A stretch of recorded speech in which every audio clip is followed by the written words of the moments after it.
already know the drill. We back again with another episode of Buckle Up with the Boys. Don't forget to like, comment, and subscribe. So strap on your seatbelts, cause it's all pedal to the metal from here. And without further ado, your amazing host, Drew Billy.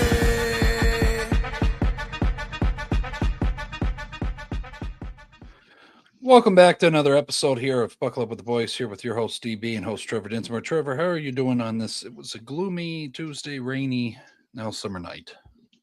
It's supposed to be rainy all week. We always start talking about the weather. I don't know. It just seems like the basic thing to do, I guess. But I tell you, Bill, I had a interesting weekend. You know, a lot of people asking me, and I even had to spill some tea to my gym partner today. The whole, I was supposed to attend Morgan Wallen on Saturday. There was this whole controversy surrounding his cancellation. For anyone that's kept track of social media, and we know how he's kind of flaked before. This is the only piece of tea that I will offer because I really don't have. I don't have the right answer. I don't have the conclusion. I don't have the truth. But let's just say I believe the mayor a little bit more than I believe Morgan Wallen right now. Because the mayor of Pittsburgh came out and said, hey, his team never contacted us. And then apparently he just left amid the dreary forecast that was ahead. Yeah. So for those that were very pissed off about the situation, of which there were a lot, myself included. That's all I'll say on the matter, and I won't be listening to Mr. Wallen's music for a little bit. Oh, wow. I probably wasn't going to anyway. It's not really out of spite. It was just a weird experience. It was a weird day. A shitty forecast. Then it turned out to be nice, and then everybody got all pissed off and divisive on social media. I'm just like, I don't want to hear his music. I don't want to hear his name right now because it just makes me feel conflicted and negative, and it just brings me down emotionally. Yeah. But on the bright side, I did get my car fixed. And for those that don't know, last month, I can say all this now that it's all done. The check has been cashed. Yeah. I have my car back. I got sideswiped about a month ago. Oh. I was in the left-hand lane of a 2-lane, and I got, sideswiped rear passenger door. Needed a new rear passenger door. A pain in the ass. For anybody that's been in an auto accident, you know how painful it is to deal with insurance companies and the back and forth and trying to get everybody on the same page and blah, blah, blah, blah, blah, blah, blah, blah, blah. But I'm all good now. And I have to give a big thanks, and I'm going to misdirect you a little bit here, Bill, and start off with good vibes. We need good vibes up in this bitch. Yeah. Must give a huge thanks to my body shop. They've been there for me since I moved down here to Pittsburgh, dealing with inspections, dealing with auto accidents, every ding and dent that I've had. I've taken it to Chuck's Auto Body down in Pittsburgh. Hell yeah, Chuck. One of the, I believe it's one of the 500 oldest auto body shops in America, and a very reliable source down here in the Pittsburgh area. If you can see that there, if it comes into focus, maybe. There it is. Okay, we got her. Huge thanks to them. They are not paying me to tell you that. But yeah, they do fantastic work. Yeah. So all in all for me, mixed bag of a weekend, Yeah. Ride the wave, baby. Ride the wave. How was your weekend, Bill? I have to check in on you. You got a lot going on. You got, the volleyball, you got work, you got the baby on the way. How are you? Yeah, no, we got the bathroom done. Shout out to the in-laws, my parents as well, with the assistance on that. I don't know that side of things very well, so the father-in-law really came in clutch there. Also got the nursery done, so that was a positive. Now it's weird looking in the room. I got to send you the pictures. It's weird looking into the room, and now it's like the anticipation factors going on now. So it's like, okay, all right, we got the room. We just yes, need you know what I mean. So you need the human. You need the yes, yeah. So I said Couple more months, Bill. Couple more months. Yeah, 2 months, roughly. Yeah, 2 months. Yeah. But no, it was an exciting weekend. No, but you texted me that, or I think it was during the card show, and I'm like, the fucking high, the low. Yeah, I did. I will admit, I did bring negative vibes into that No, break. no. I was like, what? And then after, it was like all this came out, and then if people don't know what me and Trevor are talking about with the video, it was like it looked like house sighting where he was recording the video. That I don't know if you. Yeah, I saw his video. I saw his Instagram statement. The Instagram statement is how I found out. He posted on his story. Okay. And when I was in the card show, I was still kind of in the shit. I was still kind of in that mindset of like, why me? Why he has to cancel on me? He has to cancel on the city? Blah blah blah blah blah. And you know what? For a while, I wrote it off. I wrote it off as like maybe he just either A, got bad information, or B, it was good information that turned out to be, bad later on. Hindsight's obviously 2020 when it comes to weather. Everybody is an expert after the fact. So I just like I said, I just blocked Morgan Wallen for a hot second on socials. I'll probably unblock him in like a week. And on Spotify and blah, blah, blah, blah, blah. I just wanted to be rid of the whole thing.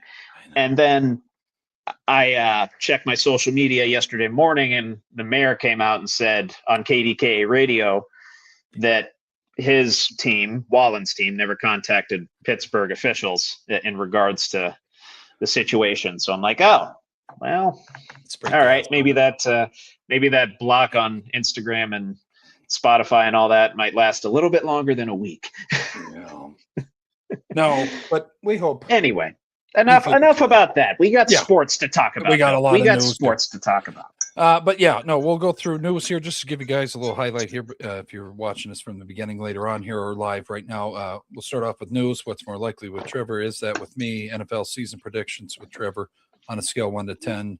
Are they fucked with Trevor? And then debate time with me and be Amanda closes out with Trevor. But no, news here. A lot of NFL news here. A lot of things going on in the sports world. Arizona Cardinals quarterback Jacoby Brissett's contract standoff continues, but it won't keep him away from mandatory minicamp. The veteran quarterback plans to be in attendance as the club kicks off minicamp for the next 3 days. ESPN reported Cards minicamp is scheduled to run from Monday through Wednesday, so started yesterday to tomorrow. Brissett has skipped voluntary workouts. The only reason he's showing up to minicamp, Trevor, in my opinion, is the $107,911 fine. Feelings on this? Well, as you all know, I keep in very close touch with a certain Cardinals fan who I will not name, who's in my fantasy football league and a pretty important part of my sports life and sporting news and honestly shit posting on Twitter as well. Most of what he sends me is shit posts on Twitter. And he has sent me a lot of shit posts on this whole Jacoby Brissett situation. He seemingly wants top tier money. But again, they won 3 games last year. I know the offense was rated pretty highly, and they improved as time went on. To me, and I even said this before the show, I think his agent just got in his head. Whoever his agent is, I don't know. I think he got up there, he wormed in there, and it's like a Jimmy Buffett song. It just sticks in your head forever. There was like a 4-week period where I could not get the song Volcano by Jimmy Buffett. I'm gonna go at a volcano, that one. Yeah. And now it's probably going to be stuck in my head for another 4 weeks then, and now that I said it out loud. But I think this agent, like that song, has just wormed into his head and been like, hey, you should, maximize the entire value now. You need to get the most out of this now before you either A, get replaced, or B, peter out. I'm probably not using those words exactly, but from an outsider's perspective, that's my read on it. Yeah, no, I agree with you. I just think he's only there because of the 3-day absence would cost him that money, and Mm-hmm. Yeah, he's there for himself. 107 grand. Is that what you said? Yeah, over the 3-day period. Yeah. Well, yeah, that's more than I make in a year, so makes sense. Yeah. You Makes can't. sense. I don't feel bad for him for that. But No, yeah. it's hard to. It's Yeah. hard to feel bad for people that make millions of dollars a Right, year. I get it. Well, that's get good. That's good tie in here because this guy is off the fucking rails. San Oh, Francisco. yeah, I know what you're getting into. Yeah. Yeah, I got my thoughts on this too. Go ahead. Yeah, San Francisco 49ers wide receiver Brandon Ayuk has not played since week 7 of the 2024 season. You heard that right. It's almost been 2 fucking years. Is on the team's reserve left squad list, spoke for the first time since he was placed on the list in December 13th of this past year. Ayuk posted a video message roughly 90 seconds long on Sunday morning on Instagram captioned, "If you're scared, just say that shit or sick." I don't know what the hell. Shit, probably if it's shit. Yeah, just say it like you would. Try not to say it like he would, because he said some stuff I couldn't understand. But anyway, yeah, just a little bit of the quote here because he went off the fucking rails. We dealing with like them kids when they don't get picked for basketball game at the court, but the ones that brought the ball, so they like, all right, you all don't want to pick me. I'm taking my ball. I'm going home. Ass boys, little ass boys. This comes also off. Ayuk's message comes days after an arrest warrant was issued for him by Santa Clara County District Attorney's Office for a misdemeanor traffic violation for 100 miles per hour on residential Santa Clara roads. What going on here? Antonio Brown level? What? That's literally what I was going to say. Yeah, like what's going to be next with this guy, right? I mean, I read the whole quote. I encourage you all to like go and read what an insane person sounds like, because that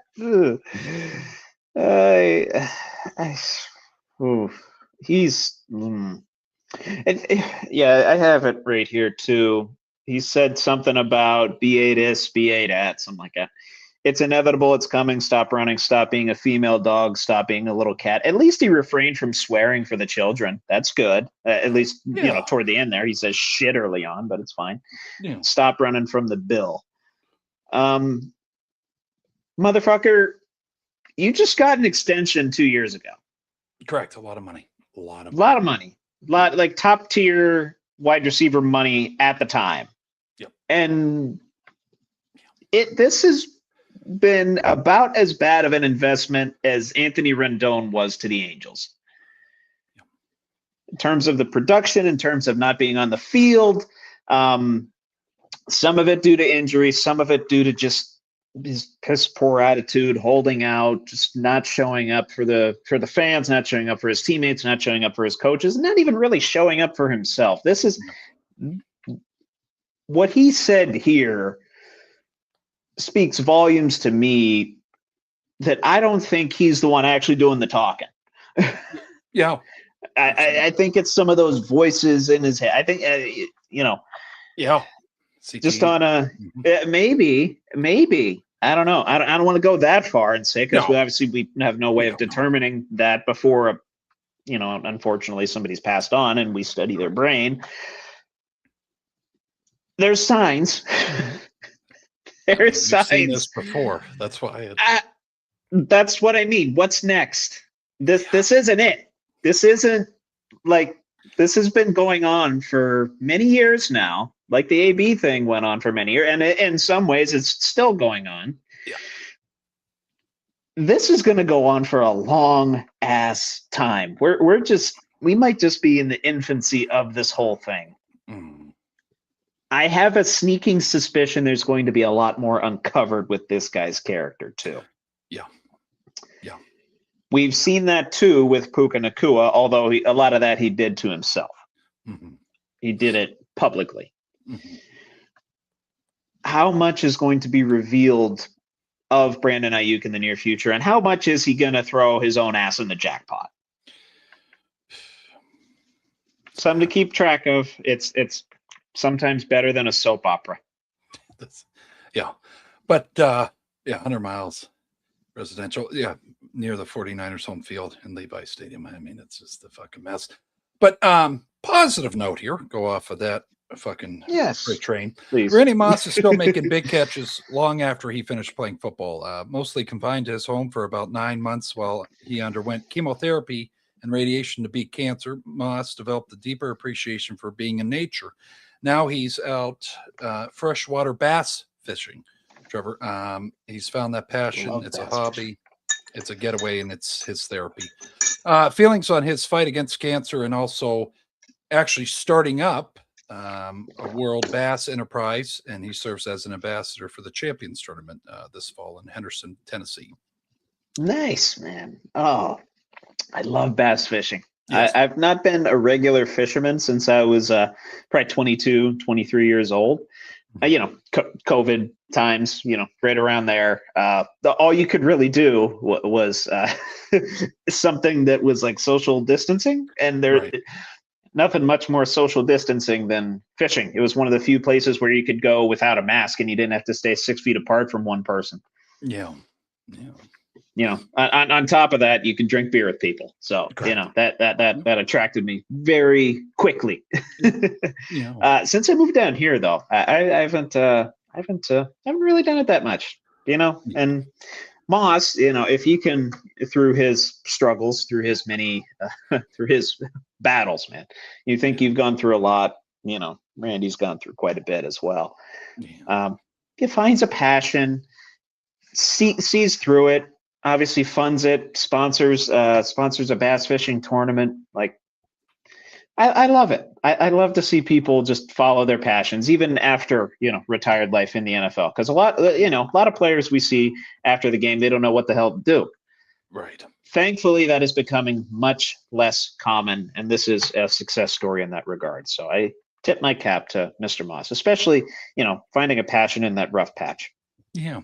And just so everybody knows, he completed his treatment last fall. His rare form of the cancer was in the bile duct between the pancreas and the liver. That's where he had the cancer. So I guess the survival rate's not high. So for him to get through it's a big fucking deal here, folks. Again, some will say, he has the money for treatment, but still, Jesus, fuck.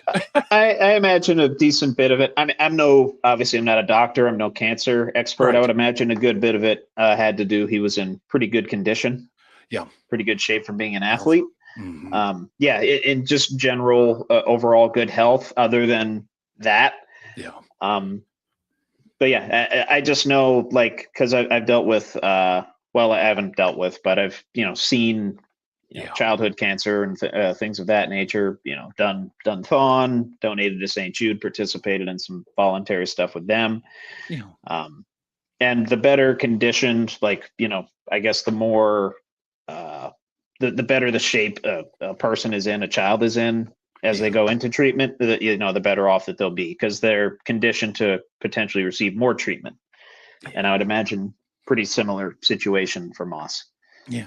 No, but because he had to do chemo, right? He had to do a good bit of chemo.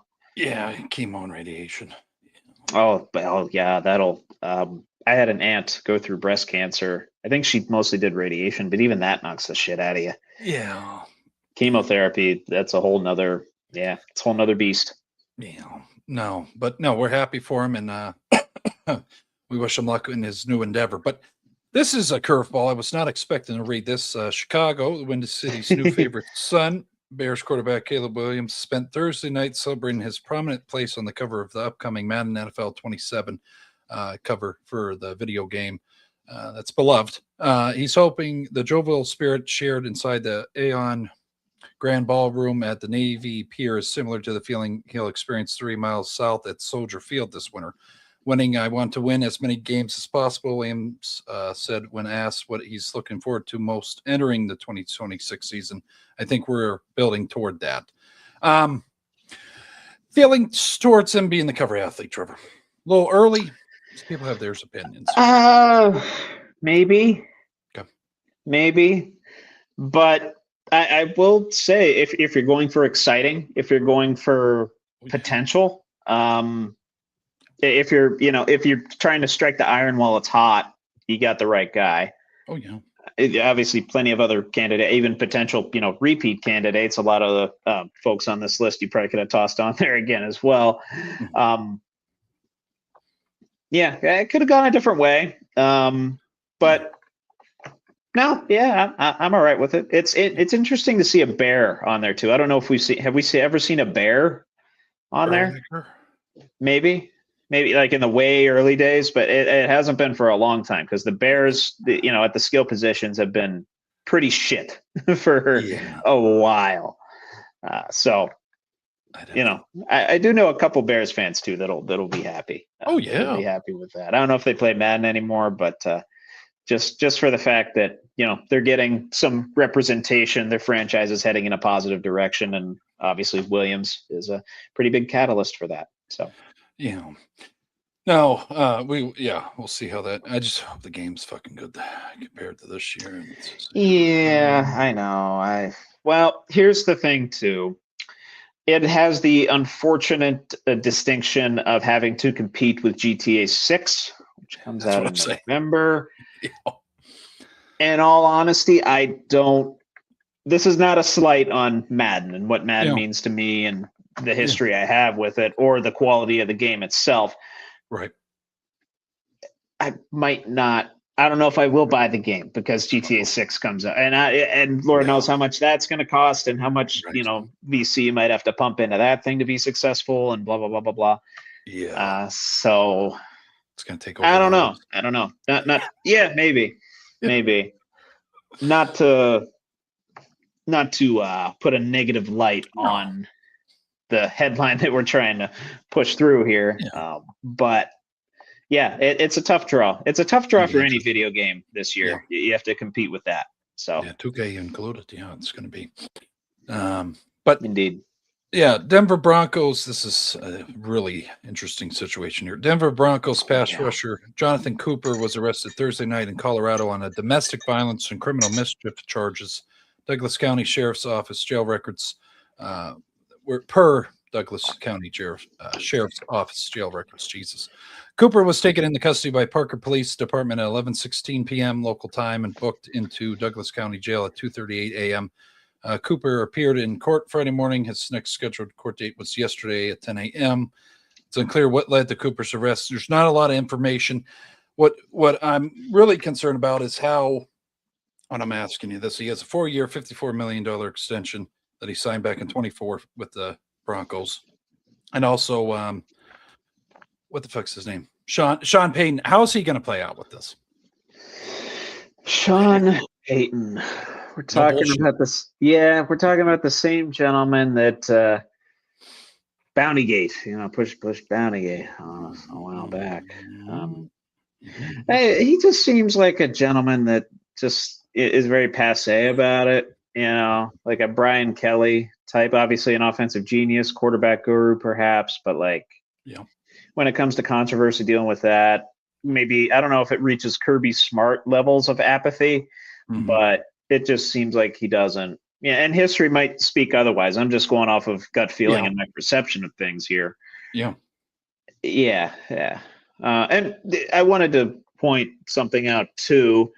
And this is, we do live in an age of information. We live in the age of potential misinformation and obviously satirical things. I almost was going to come on here and say that SBE football, which turns out is a satirical thing. It stands for Sports Bet Expert. Sports Bet Expert Football. They're like an onion, Yeah. They reported on Instagram that this gentleman, Jonathan Cooper, ate his girlfriend's phone, and that was the reason behind this whole domestic dispute.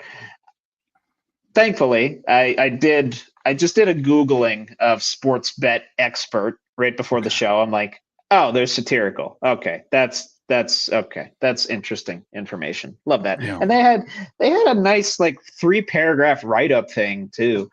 But I was almost fooled. Almost fooled. It would have been hilarious, and it would have been something that we could probably talk about for the whole 2 hours that we're going to be here.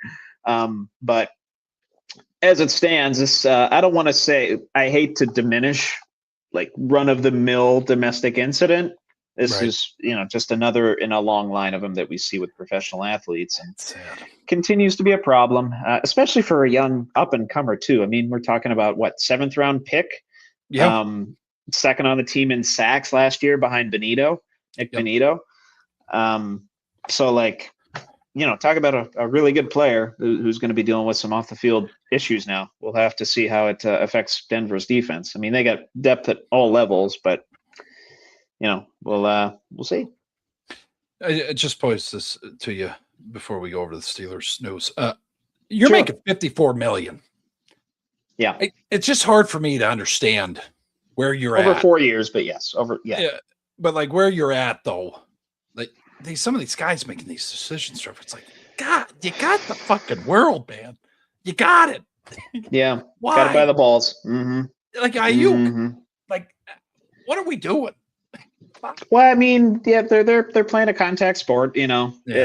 Physical injuries, obviously mental, takes a toll. We'll never.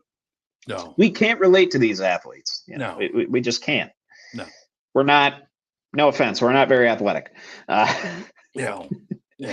And nowhere near worthy of signing a 4-year, $54 million contract extension of any kind anywhere, unless it's maybe for a podcast in the future. No. But so look, my point being, obviously, we can't relate to these guys. We can't relate to the struggles that they go through, the physical, mental, emotional, social, all that. A lot of these guys probably can't go anywhere without being recognized or somebody wanting to take their photo and blah, blah, blah, blah. There's some added stuff with that. Yeah. And sometimes it takes a toll on their private life, and perfect example right here. There's, like I said, whole slew of them this offseason, per usual. Yeah. No, but we hope he figures it out and gets the help he needs and whatever on his path here. But Mike McCarthy, Aaron Rodgers reuniting in Pittsburgh. Yes, we've heard it over and over. I know you're probably but hasn't been the only nostalgic element to the Steelers offseason program. A couple coaches who spent time with the Packers are now looking for a black and gold. Recently noted seeing a bit of a Pro Football Hall of Famer Charles Woodson and defensive back Jalen Ramsey, namely secondary coach Joe Witt Jr. and the head honcho. The way we used to use Charles Woodson in Green Bay, he played the star, he played the corner, he played safety, he played the money, he did all those things. Witt said Charles could do it all in one game, and he's one of the rare guys that can do it. Jalen has a similar skill set, similar size, and similar speed. From hearing that, Jalen going to be all over the field this year? I mean, we have that option, which is nice. Yes. I'd have to reevaluate our depth chart to see where we're at the corner spot. I know we made some acquisitions. We signed, Jacoby Dean. I'm very excited. Did we re-sign Asante Samuel, I believe? That sound familiar? Yeah, I gotta, again, pulling up their depth chart as we speak. Yeah. And obviously we got JPJ, Brisker in the back end, Jamel Dean at right corner. Deshaun Elliott should be back at safety, even though we had Ramsey fill in for an injured Elliott last year in some games. We got Echols back there too, and as well, Darnell Savage at safety. We actually got a pretty decent secondary coming into this year. But yeah, if Deshaun Elliott goes down again, or God forbid Brisker, suffers an injury, we can slot in Ramsey at that spot, and we can obviously move up our cornerbacks to where they need to be, because we got some good cover corners. That was pretty well evidenced last year when we were fully healthy, one of the best secondaries in the game. It was just a matter of getting everybody fully healthy. We were shuffling guys around different positions. Maybe if we do it by design, we run some certain defensive sets with Ramsey in at safety, or run him in at the box, or maybe even run him in at like a nickel corner type spot where he's blitzing, which we've been known to do. Keep that up. He'll be a factor for sure. Hell yeah. Yeah, no, I'm excited to see how this is all playing out with Mike McCarthy. 20 cameras on the practice field, Trevor. 20. Wouldn't have that under Tomlin. No. Just watch his press conference, folks, if you haven't. It is completely fucking different compared to Tomlin. I mean, he's talking nuts and bolts the whole time with the media. I'm like, all right, this is. It's been a breath of fresh air. If we won't, I always go back to what McCarthyisms are we going to have? Right. Honestly, probably not a ton. No, probably not a ton. He kind of leaves it all out there, which I respect. Yeah, which I respect. Leaves it all out there as much as you can without tipping opponents off and blah blah blah blah blah. A lot of that I would imagine is some head games. I don't know how well Tomlin was able to play those. Yeah. Seems like McCarthy is pretty good at doing it. So, playing fucking chess while others are playing checkers. Yes. Oh, 3D chess, baby. 3D chess. Playing head games, as Foreigner once said. Yeah. Head games. Foreigner, good shit. But now, last underrated, underappreciated. They are. Yes. Last news topic before we go over to what's more likely with Trevor.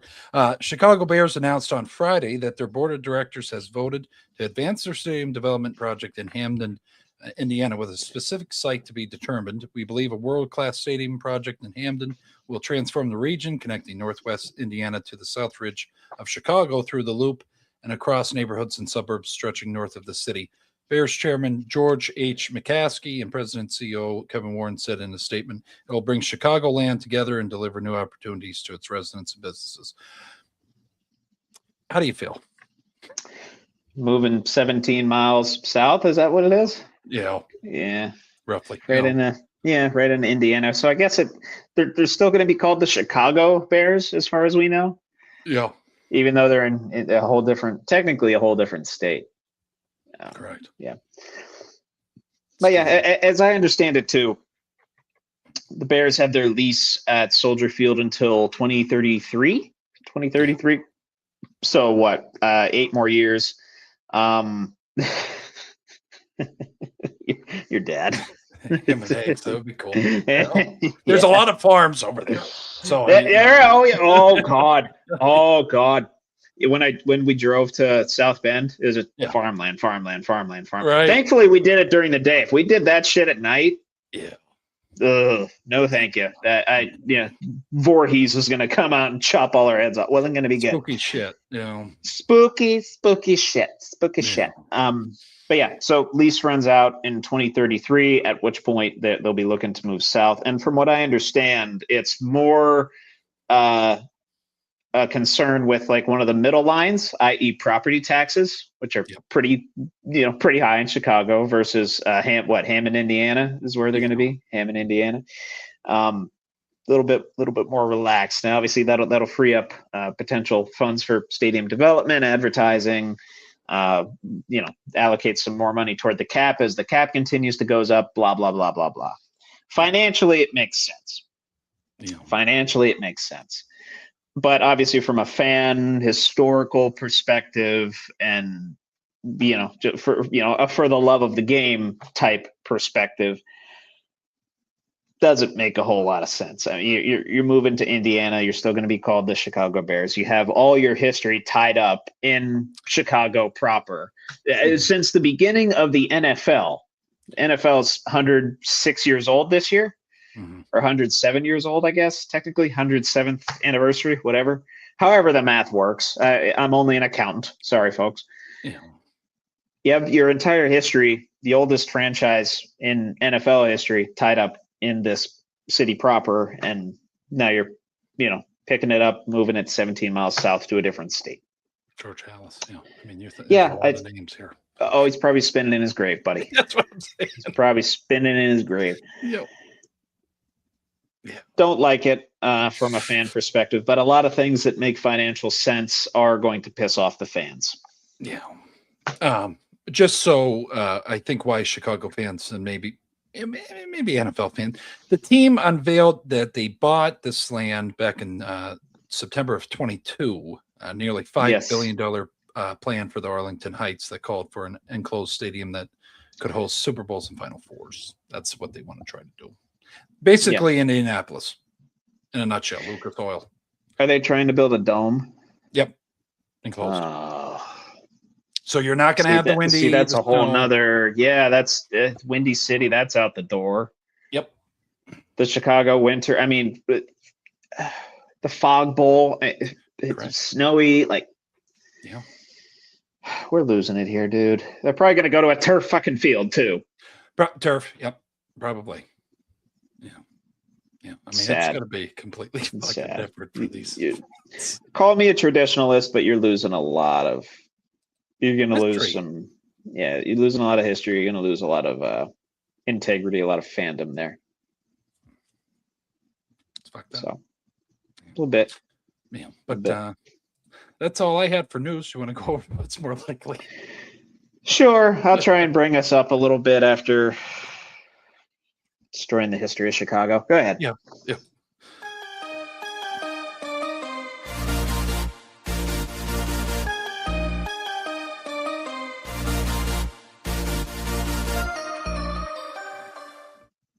Welcome to this week's edition of What's More Likely with Trevor Dinsmore. Thank you, Billy. As always, love your drops, love hearing your voice, even though it's coming through a secondary source and not through my computer screen. We love it. We love it. We love it.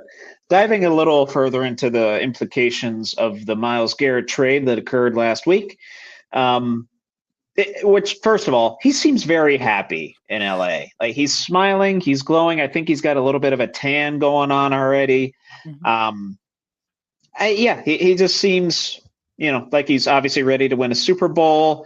Rumors are intensifying that Aaron Donald's going to unretire. Even Shefty's coming out and reporting it. Rappaport's probably reporting it too. Like, the vibes are good. Vibes are good for Myles Garrett right now. So let me put this to the test against perhaps the vibes in Cleveland, as well as some statistics, some analytics, some schematics of NFL playoffs. Most likely to be the highest total. The amount of new playoff teams in 2026, which, by the way, we're averaging about 6 per year over the last 12 seasons.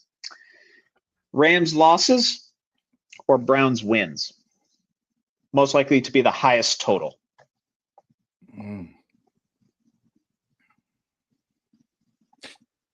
Ooh, I got to go with the first one.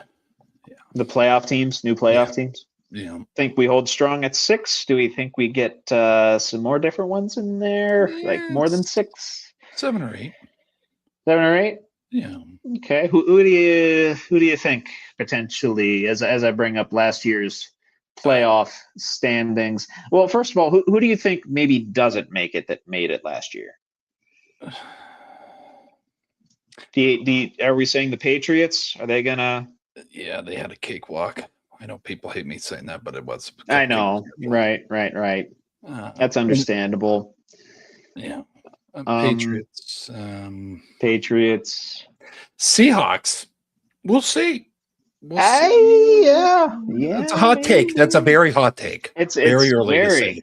Very. Oh yeah. I mean, they still have a good bit of the same guys from the back. Some of the coaches left, but yeah. The Bears are the Bears a flash in the pan? Are the Eagles going to continue to suffer now that AJ Brown's gone? There's a lot. I'm telling you. When you said we're going to start doing the schedules, all these are going to have to play a factor now when we're doing the. Oh, I know. I wanted to get you thinking early. I wanted to get you thinking very early. Yeah. But yeah, so who makes it that didn't make it last year? The Saints make it? No, they weren't even close. Saints, okay, maybe. Cardinals. Potentially. No. Depends if, no. 49ers.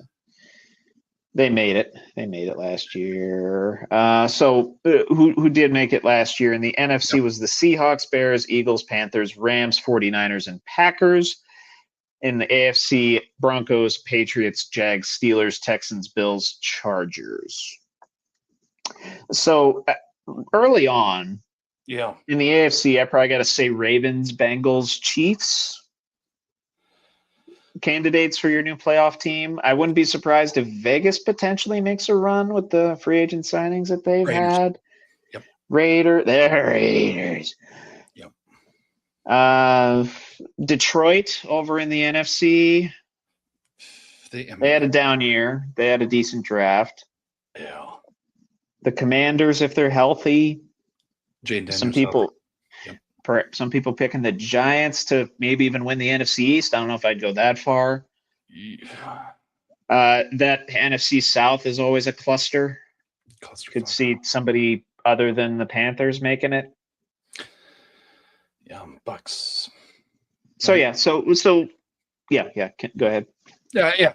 I got to go with the first one. Yeah, all day. Okay, so we're thinking like 6 or 7 new playoff teams in the coming year. Yeah, I like it. So you probably got the Browns below 6 wins and the Rams below 6 losses. That sound right? Yeah. Okay. 5 losses. That sounds fair. 5 losses for the Rams at 12-5. Yeah, I could see that. I don't know. We gotta look at their schedule. We'll see. Yeah. See how she goes. I don't think it's going to be Browns wins. No. I don't think it's by default. I probably got to go with the first one too. I don't think the Rams are losing a whole lot of games. No. Perhaps playing a little bit of spoiler. I might have them losing 4 games. Might. Yeah, I mean they're heavy. If they stay healthy. Yeah. Yeah, they're going to be a juggernaut. Puka. Yep. And if Aaron Donald comes back. You've seen his workouts, right? You've seen him on Instagram. Oh yeah. Yeah. He's still, yeah. It's up there with James. Oh Same yeah. Shit. Mm-hmm. Yeah. Similar vibes, man. Yeah. Similar size arms too. Yeah. No, that's going to be a fucking problem. Him and Miles. Yes. I agree. Anyway, we digress. More likely to be the lower total. So we're going from higher to the lower total, which is another way of asking what's going to be the higher total. But more likely to be the lower total. The combined remaining amount of times that ABC or whatever network is showing the NBA Finals show Ben Stiller and Timothée Chalamet on screen, or the amount of Hurricanes shots on goal in Game 4 of the Stanley Cup Finals, which I believe is taking place right now. Okay. Yes, it is. And the Hurricanes are actually up 3-1. So shots in this current game for the Hurricanes,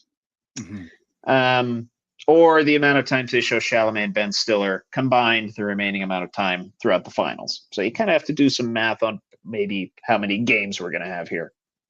I'm going to go Ben Stiller and Chalamet. Fuck, it seemed like they showed him 8 or 10 times. For the lower total, you mean? For the lower total? Yeah. Okay. Yeah. Okay. Think it was overkill? They're going to get fan backlash and say, hey, can we focus on the game, please? I mean, it's getting up there with Swift when she first came out. I was, I saw some comments on that. Yeah. I was like, what the fuck? Yeah. Kind of crazy. I want to see Wemby dunk over motherfuckers. Hey, I love Ben. Great film. Sure. Great films. Sure. Chalamet, he did a hell of a job, but fuck. I love Chalamet. He's one of my favorite actors. Yeah. Then, there's other people there that I just, Sure. All right. We'll keep moving. I like that too. I like that. So originally, I posed this question because Carolina, the most shots that they had was 33 shots in the Stanley Cup Finals, and that was in a 2 overtime game. Yeah. Their Game 3, I believe, victory. Yeah. Was it a Game 3? Was it a victory? I can't remember how this was going. Was it Game 3 loss? Game 3 victory? Whatever it was. I do want to get it right though. No, game 3 lost. Excuse me. They lost, they won, and then they lost. But now they're up 3-1, and they have 12 shots on goal so far in the first period. So yeah, that's easy. Stiller and Chalamet. As much as I love them both. They do a great job. Yeah. The life of Walter Mitty gets too much hate, in my opinion. Yeah. It's halfway decent. Night at the Museum, obviously. Yeah. Tropic Thunder, a little controversial. Tropic Thunder, yeah. That's how she goes. Couldn't make it today. No fucking shot. No. Oh my God. Nope. But listen, I've seen multiple interviews with African Americans giving their opinion on that. Yeah. And I've seen multiple opinions where it's like, yeah, he could have done it like really distastefully. He could have. He could have. He could have gone to depths that, no one dare plunder anymore. But he didn't. He told the line though. I mean, I know. No, I know. He had to make it funny. He had to make it funny. We were very close to stepping. Yes. Oh my God. What gets me about that film too is how much they reference TiVo. My guy doesn't have TiVo. Do you remember? You remember TiVo? I don't remember TiVo. Yeah. It's where you could like zap the commercials or something. Mm-hmm. Yeah. Way before, not way before, but before streaming. Yeah. Way back. Yeah. Yeah.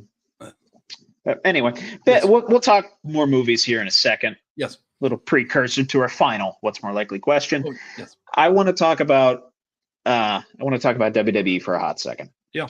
And I want to talk about obviously one of the more impressive lucha libre matches that I've seen in a while, the Mask versus Mask, and then of course last night we had Penta defending the IC title against Rey Mysterio. Did you watch, by the way? Highlights. Did you happen to catch it? Highlights? Okay. So you saw obviously a fantastic match. What you would expect between those two. Yes. 10 out of 10. The crowd was hot for it. Oh. It's wonderful. Beautiful. Ray can still go. He's like 52. I know I keep harping on that, but stem cells. I don't know. Yeah. It's a miracle worker apparently. Mm-hmm. But post-match comes around, and this is where we get a nice little insight into the Intercontinental title picture. Ethan Page, Rusev come out, attack both Penta and Rey Mysterio. And eventually, Rusev rips off Mysterio's mask, which super, super, super disrespectful. Wasn't good. Not good at all. Not good at all. Dragon Lee tries to come out and, fend the guys off right before that. And it didn't end particularly well. Or so we thought. Then we get a newly minted Chad Gable who said his apologies, apparently took his vitamins, said his prayers, and now knows what lucha means. Came out to his old theme song and, dare I say, looked like a certain Olympic gold medalist from back in the day, German suplexing the shit out of Ethan Page and Rusev for a couple straight minutes, handing the mask back. It's a nice moment. Yeah. Beautiful moment. I loved it. And obviously the crowd was hot for it too in Paris. Yeah. They were good. They were which, side note too, they were given that "Il est vraiment" chant to Mysterio, which little homage to AJ Styles, the veterans of the game. We love to see it. Yeah. Back to Gable. Most likely scenario for the newly minted Chad Gable. Yep. He goes on a Kurt Angle-like run and wins a world title within 3 years. He runs the mid-card for a while, wins some, Intercontinental, United States titles, and then goes off into retirement. Or some way, somehow, whether it's through bad booking, bad luck, injuries, his momentum just eventually peters out. Yeah, I got to go with the first one. World titles, you think? Yeah. World title? I like that. I like it. They're going to ride the wave. Yeah. I would hope so. Do you think he wins the IC title at SummerSlam? Wouldn't that be nice? It's in Minneapolis too. It would be nice.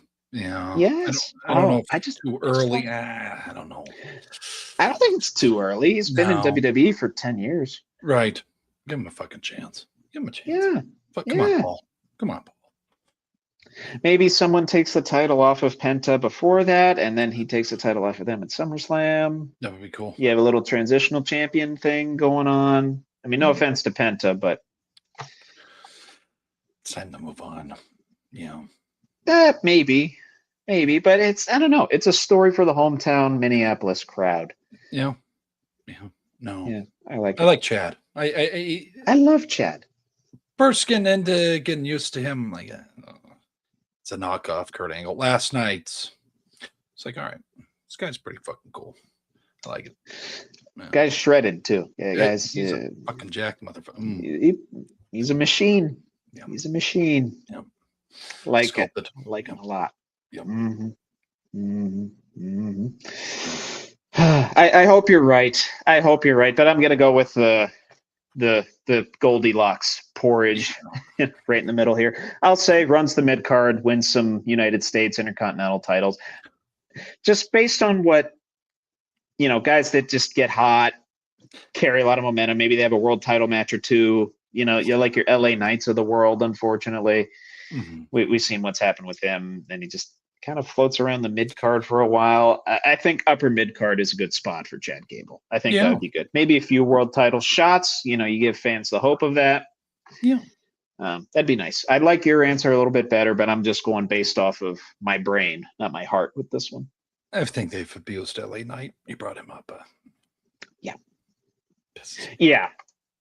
Yeah, they have. But anyways, yeah. Anyway, a palate cleanser before the palate cleanser, deviating from sports. Yeah. And reason I bring this up is, they were asked, I believe it was on the Rich Eisen show, what movie would make you, what movie would you go back into theaters for? The Hangover or Wedding Crashers? Like something along the lines of like, what made you laugh harder? What would make you go back to the theater again to watch it? So I wanted to tie that in with a certain Knicks fan that we know and love, and he's been in the game for a long, long time. That is Adam Sandler. Yeah. Adam Sandler obviously has a laundry list of hilarious movies that we know and love. I wanted to narrow it down to these. What do I have? I have 5 here. 5. Gotcha.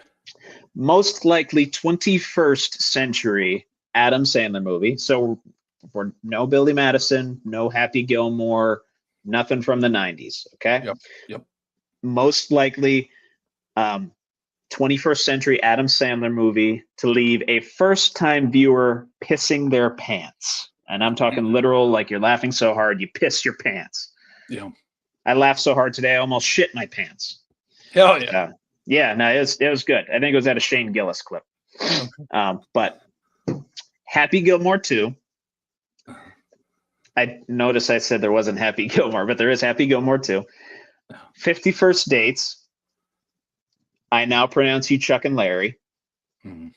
Grown Ups or The Longest Yard. Now pretend you just haven't seen these movies ever. What obviously you have the perspective of somebody that has, but pretend you're with somebody that hasn't seen these movies. Which one would you show them first to make them laugh the hardest? Chuck and Larry. Chuck and Larry? Longest Yard. That's a quick answer too. Yeah. You didn't have to think about that long. It's just funny to me. Too quotable, you think? Don't drop the soap around these guys. Yeah, I mean, there's just a lot of. Here you go. Yeah, like I watched it within the week here, and I'm like, I'm still laughing my ass off. I've seen the fucking movie 20 fucking times, and I love it. The garbage. I mean, it's fucking Anyways, yeah. I do Chuck and Larry. Chuck and Larry. A little bit of recency bias at work there, and. There's a reason I say I narrow it down to the 21st century, because if it was just Adam Sandler movies, I would have included Big Daddy in there just so I could say Big Daddy. Yeah. If not just for that whole courtroom scene with the spaghetti and meatball, the Cedar Clippers, Steve Buscemi at one of his finest roles, I will say. Longest Yard, endlessly quotable. A lot of star power in that one. You had the Boz, Brian Bosworth, Stone Cold Steve Austin, great colleague, Kevin Nash, all the rest. Michael Irvin. Oh my God. Nelly. Remember when Nelly was fucking huge? Yeah. Grown Ups is so funny. It is funny. So funny. It should have been Farley, but it was Kevin James. Kevin James did well. I Now Pronounce You Chuck and Larry. We have to make this trash more gay. Yeah. It's just so. And obviously Happy Gilmore 2, one of the movies of 2025. I have to go with 50 First Dates, though. I have to go with 50 First Dates because there's an element of storytelling in there, but it still has the classic Adam Sandler tropes and lines. And it has funny lines from a lot of guys that aren't Adam Sandler. Like, I remember one scene that always sticks with me.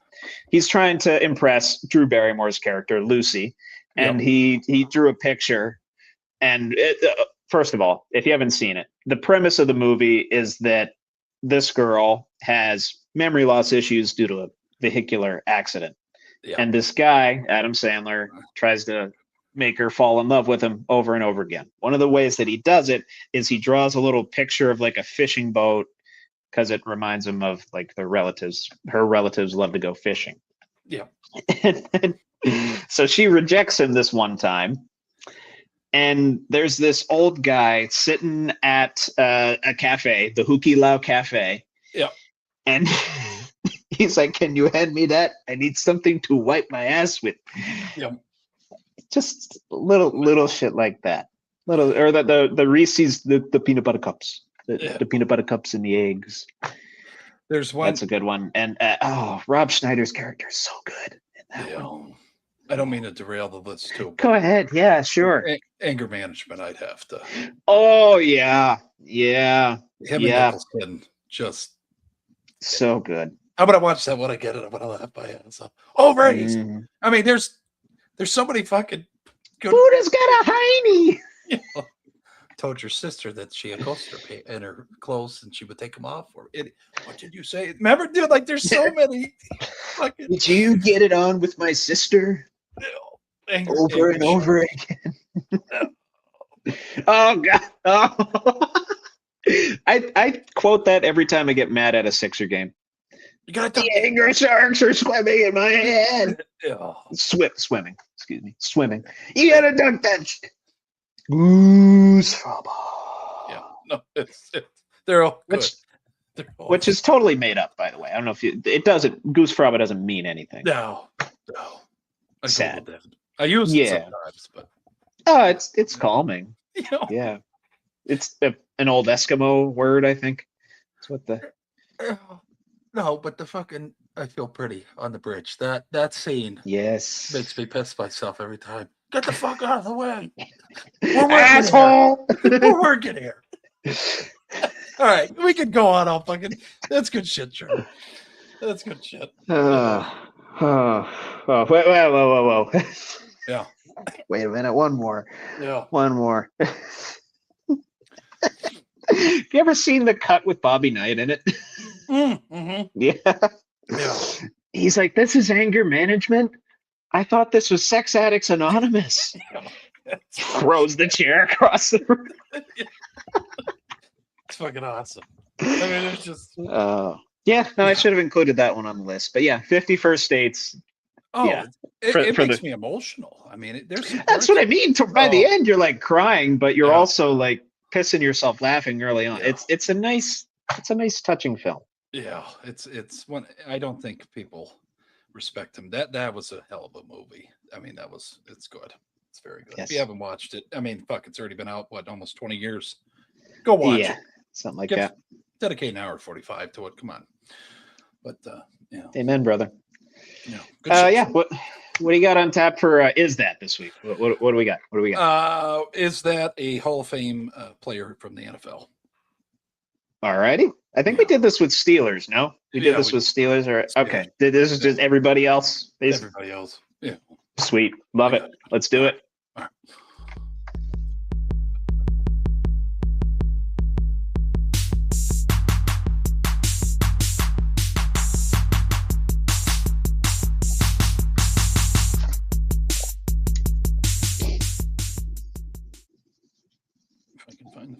Is it what? Is it who? Is it he? Who's it? Who? They? She? What? I don't know. What is it? Is it?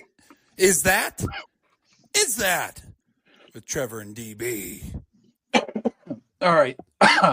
So yeah, like I said, is that Hall of Famer from the NFL? Try to keep it relatively, 70, 80s and above Hall of Famers. Sure. Sure. you know, Recent, something that, name we would recognize, yeah, remember from some highlights or old film, or yeah. if you're older than us, maybe actually watching them. Yeah. But yeah, we got 20 here for me and Trevor to dissect together here. And cool. But Love it. yeah. First one here. It's for the Bills fans out there. Jim Kelly. Yeah, he's a Hall of Famer. Yeah. Doesn't, unfortunately, no rings, but he does have the Hall of Fame ring. He has the Hall of Fame bust. So. Yeah, probably one of the greatest Hall of Fame speeches. If you haven't watched it, calls out his son. Yeah, it's emotional. I got choked up watching it. I don't watch it anymore. I've only watched it once. I'm not watching it anymore. But I get choked you don't want to up. get choked up at Bills. Anything Bills. Well, he calls out his son. He's like, "I'm not the true warrior. My son is," and it's like, "Fuck, man. I mean, get the fucking tissues." Sure. And then I think 2 or 3 years after that, his son lost his battle with that rare disease. It's terrible. But number 2 here, Sterling Sharp. Not I don't think he is, but he should be. I don't think he is yet. He is? Yeah. Oh, okay. Because I remember Shannon Sharp calling him out. Yeah. Like I'm one of the best. What year for Sterling? Yeah, let me look here real quick. I don't have those. Yeah, I was going to say. Very recent, Trevor. 25. Must have been. Oh, shit. Okay. Yeah. No, good. Thankfully. Yeah. Okay. Because I remember Shannon in his Hall of Fame speech said something along the lines of, like, I'm the best receiver in the game, but I'm the second best in my family. Yeah. Something like that. It's the only time I've ever got emotional watching Shannon Sharp because they hugged up there. Really? Not during Shannon and Skip? Not during Undisputed? No? Okay. Cool. Good. Good man. Yes. Love it. A lot of controversy with him. But this one's controversial. Trevor's had to listen to me bitch about this ever since we've met each other. Heinz Ward. Yeah, no, not yet. Not yet. Had to make some fun out of him. He will be. He will be. Okay. Yeah. Made 1,000 catches in his career. Come on. Yeah. Over 10,000 yards. We got to get him in there. We got to get. Yeah. Agreed, Jeff. Agreed. Yeah. Absolutely. Champ Bailey. Champ Bailey. He would have had to have been very recent, but I believe he is. Yes. Yeah. Okay. Was he 2024? I can look that up too. Yeah. When I have it in front of you. 23, 24, I want to say. Yeah. Yep. I'll do that right quick. 2019. Okay. 2019. Even a little bit earlier. I thought I remember it being more recent than that, but 2019. There we go. Yeah. Mike Vick. No. I wish. Ever. I don't think he had the longevity to say to. Well, it's close. It's very boring. It's. I don't want to say it's like a Russell Wilson case, but because Russ obviously won one, but with the greatest defense of all time. But he was also uber athletic, could run, similar style play, deep bomber. Comes back after the prison sentence, leads the Eagles. Yeah, he kind of had two careers, both very solid. I don't know. That's tough. That's very tough. Controversial. I think that might play a part too. I mean, that still follows him to this day. Yeah. There's a lot of people out there that still haven't forgiven him for that. Yeah. So, no, PETA hasn't. But anyways, the same PETA that sent George Kittle a humane spider trapper. Anyways, Curtis Martin. Curtis Martin, running back for the Patriots. I believe he is. Yeah. Probably a while back. I would have ventured to guess he was inducted relatively quickly.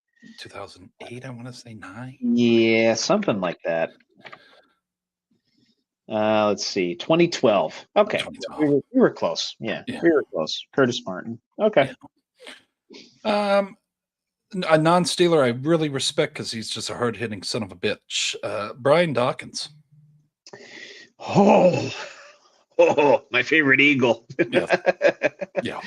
Whoa. Didn't he have a nickname? What was his nickname? I'm going to look that up too. Yeah. I hate to like continually interrupt things here. No. What was it? Let me see. Weapon X. That's what it was. Weapon X. Yeah. I knew it was a good one. Yeah. Oh, Brian Dawkins. I would have to think he is, right? He's one of the top five. Yeah, one of the top probably 5 safeties of all time. Maybe at least at the very, very least top 10. Yeah, 2018. 2018. Also very recent. Okay, gotcha. You look at this guy, you just sense fear. James Harrison. Not yet. Not yet. Yeah.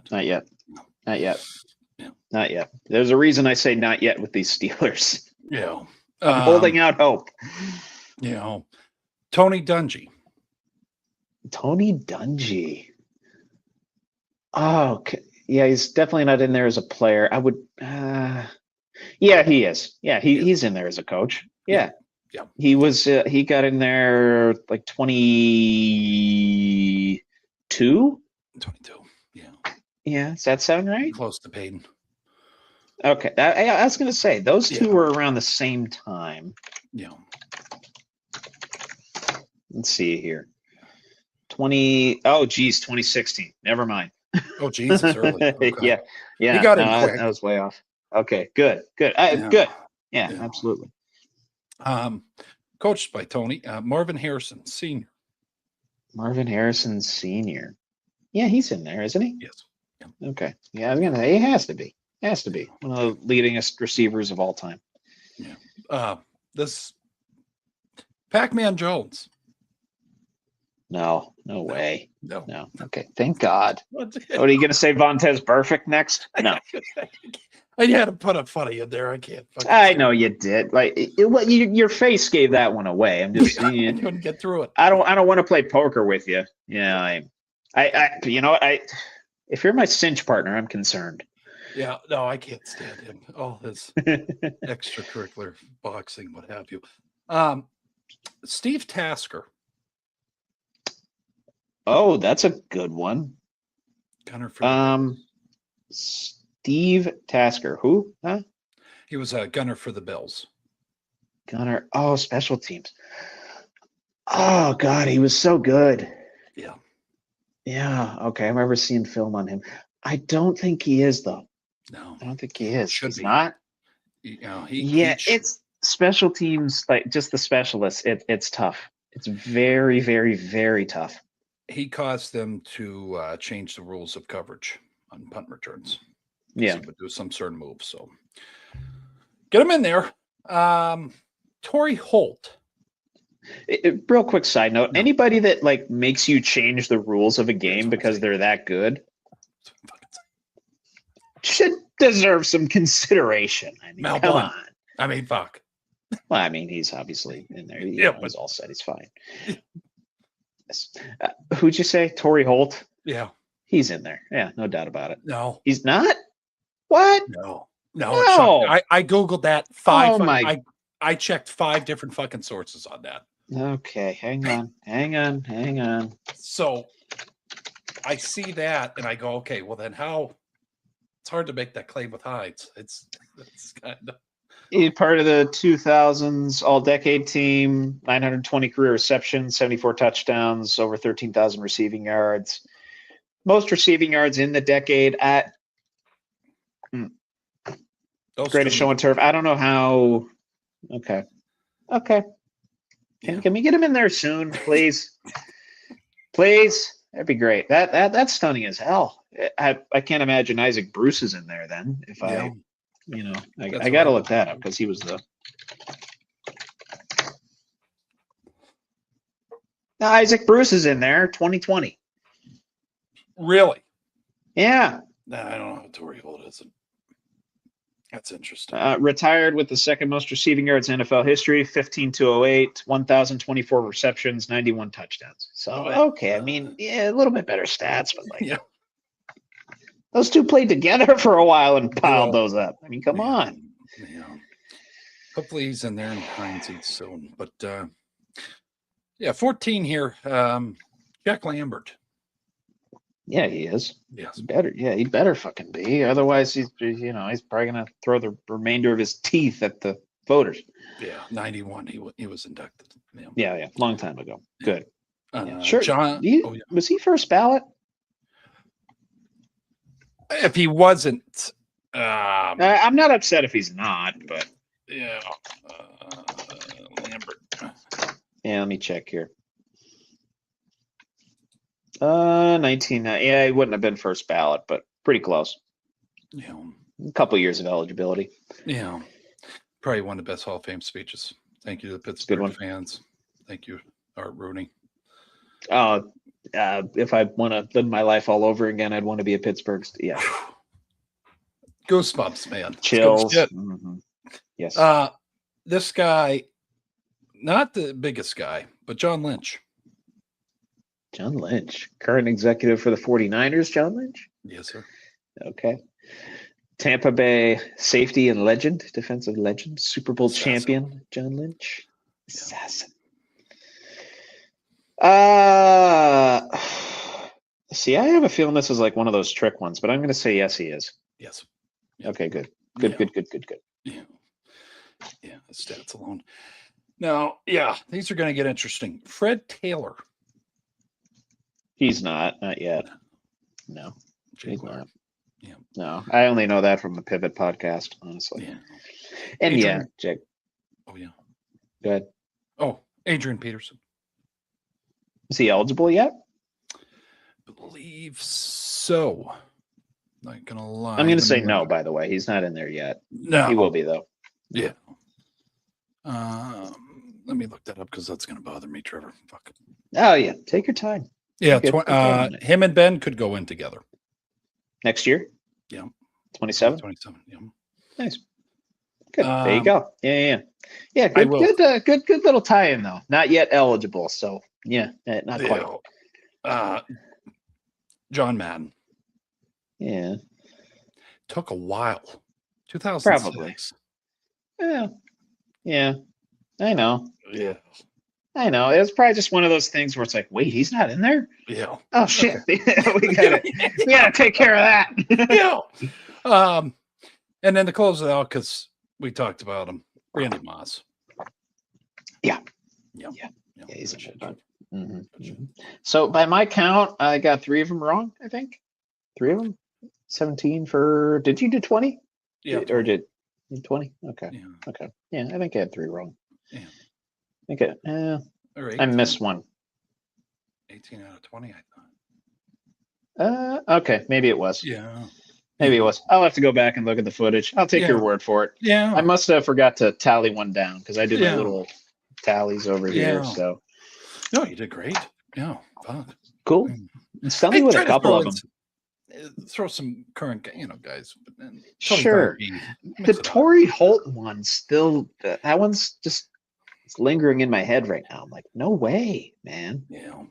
And he's out. I mean, it's been years. Multiple. Oh, yeah. Been a while. Yeah.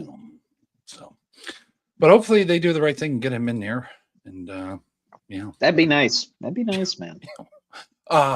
Did you want to go over to NFL's? Oh, yes. Yeah. We're starting our NFL season predictions this week. So we're going to move from, I believe, well, you know what? I'll just guide people through the schedule after you do the drop. So, gotcha. Yeah.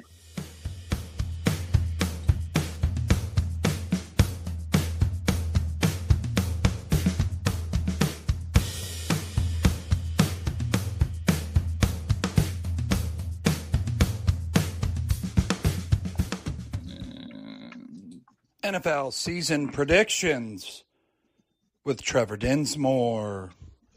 Appreciate you, Bill. As always, we have our NFL season predictions. I got my big old Excel sheet here presented for y'all. I will share my screen here momentarily if Billy will kindly adjust all the windows and everything for me. That would be absolutely fantastic.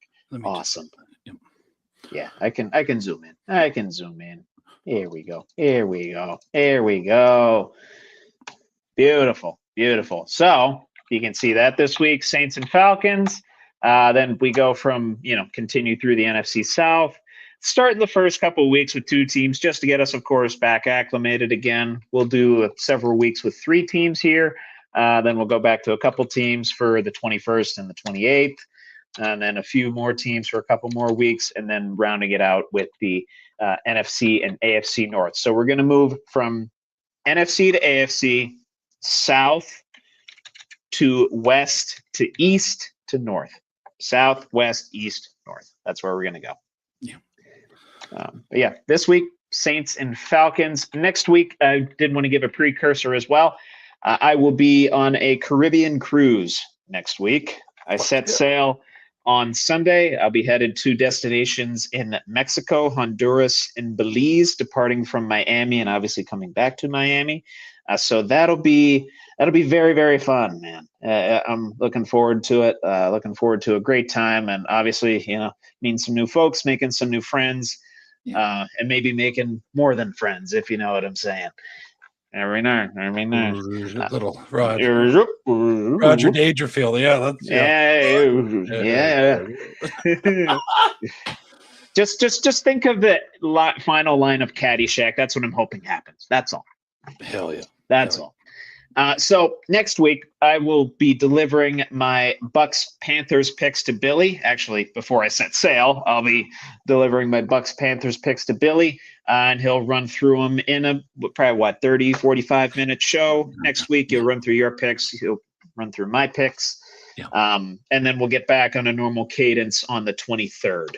That should be the only Tuesday that I miss is next week, which I hate to miss this early in the term.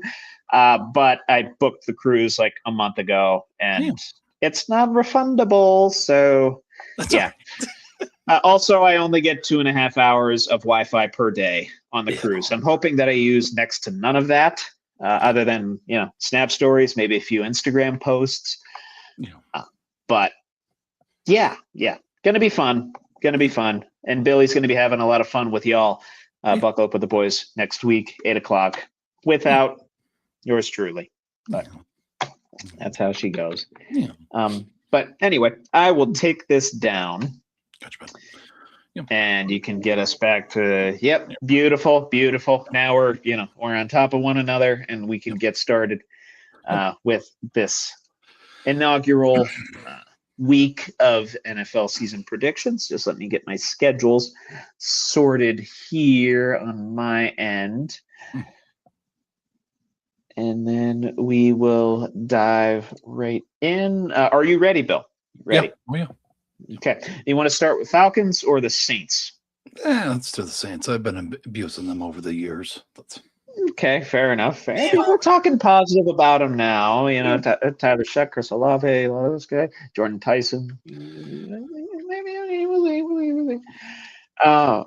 But yeah, for those that don't know, we usually take this 3 weeks in a row. Since the NFL season is divided into 18 games, we go 3 games per cadence. And, when we get to the bye week, we get to the bye week. Yeah. New Orleans Saints primetime games include just week 4 versus Atlanta on a Monday night, and week 7 versus Pittsburgh in Paris. That is the extent of their Monday night games, and that is both before their bye week. Their bye week is in week 8. They start their season at Detroit, at Baltimore, and then versus the Las Vegas Raiders. We'll go 1-2 here. 1-2? Okay. Sorry. Yeah, 1-2. Yeah. 1-2. Yeah. Beat the Ravens. Beat the Rat. You haven't beaten the Ratbirds. They struggle off the cuff. That is true. Lamar takes a little bit to get going sometimes. Yeah. Kind of strange, but yeah, losing to the Raiders. And then they're like Kirko Chains beats them. Okay, I like that. I actually have the dead opposite of what you have to start out. I have them beating Detroit, losing to Baltimore, and then beating Vegas. Oh shit! Okay. Yeah, so we're already out of sync. Yeah. First round of 3, boom. We're already opposite, but it's fine. So 2-1, you have them at 1-2. Weeks 4 through 6 versus Atlanta, versus Minnesota at the New York Giants. Safe here. We're going to go 2-1, lose to the Giants. Lose to the Giants, beat Atlanta, beat Minnesota at home. Yep. I love that. I love that perspective. Yeah, who's a question for you? Who's starting quarterback week 5 for the Vikings?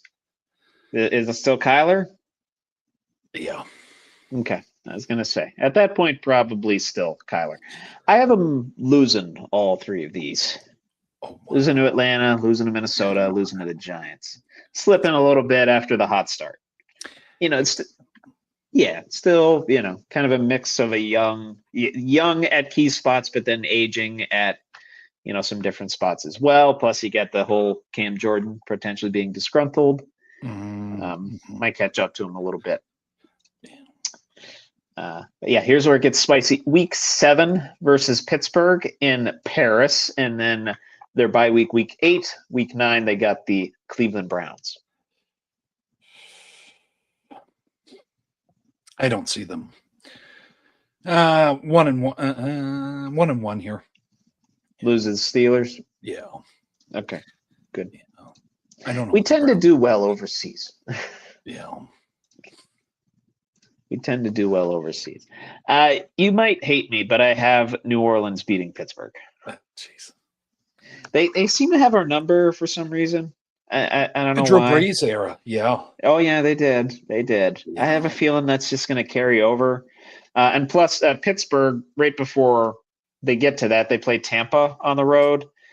So decent amount of travel between that and Paris. It might wear them out a little bit. Yeah. So just factoring that in, taking that angle to it. But yeah, beating Cleveland. Yeah. Do you think that'll be a close game at all against Cleveland? I mean, obviously NFL, any game can be pretty close, but do you think Cleveland and New Orleans, any chance that they're like on the same level this season? Close to it? 20-13. Yeah, something like that. Okay. Yeah. Relatively low scoring still. Offenses trying to figure out what they're all about. Yeah. And we don't know what the hell Shadur is gonna.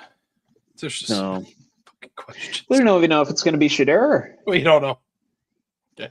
At least I don't know. I don't know if the owners. I don't know if Haslam come out and said anything or Todd Monken.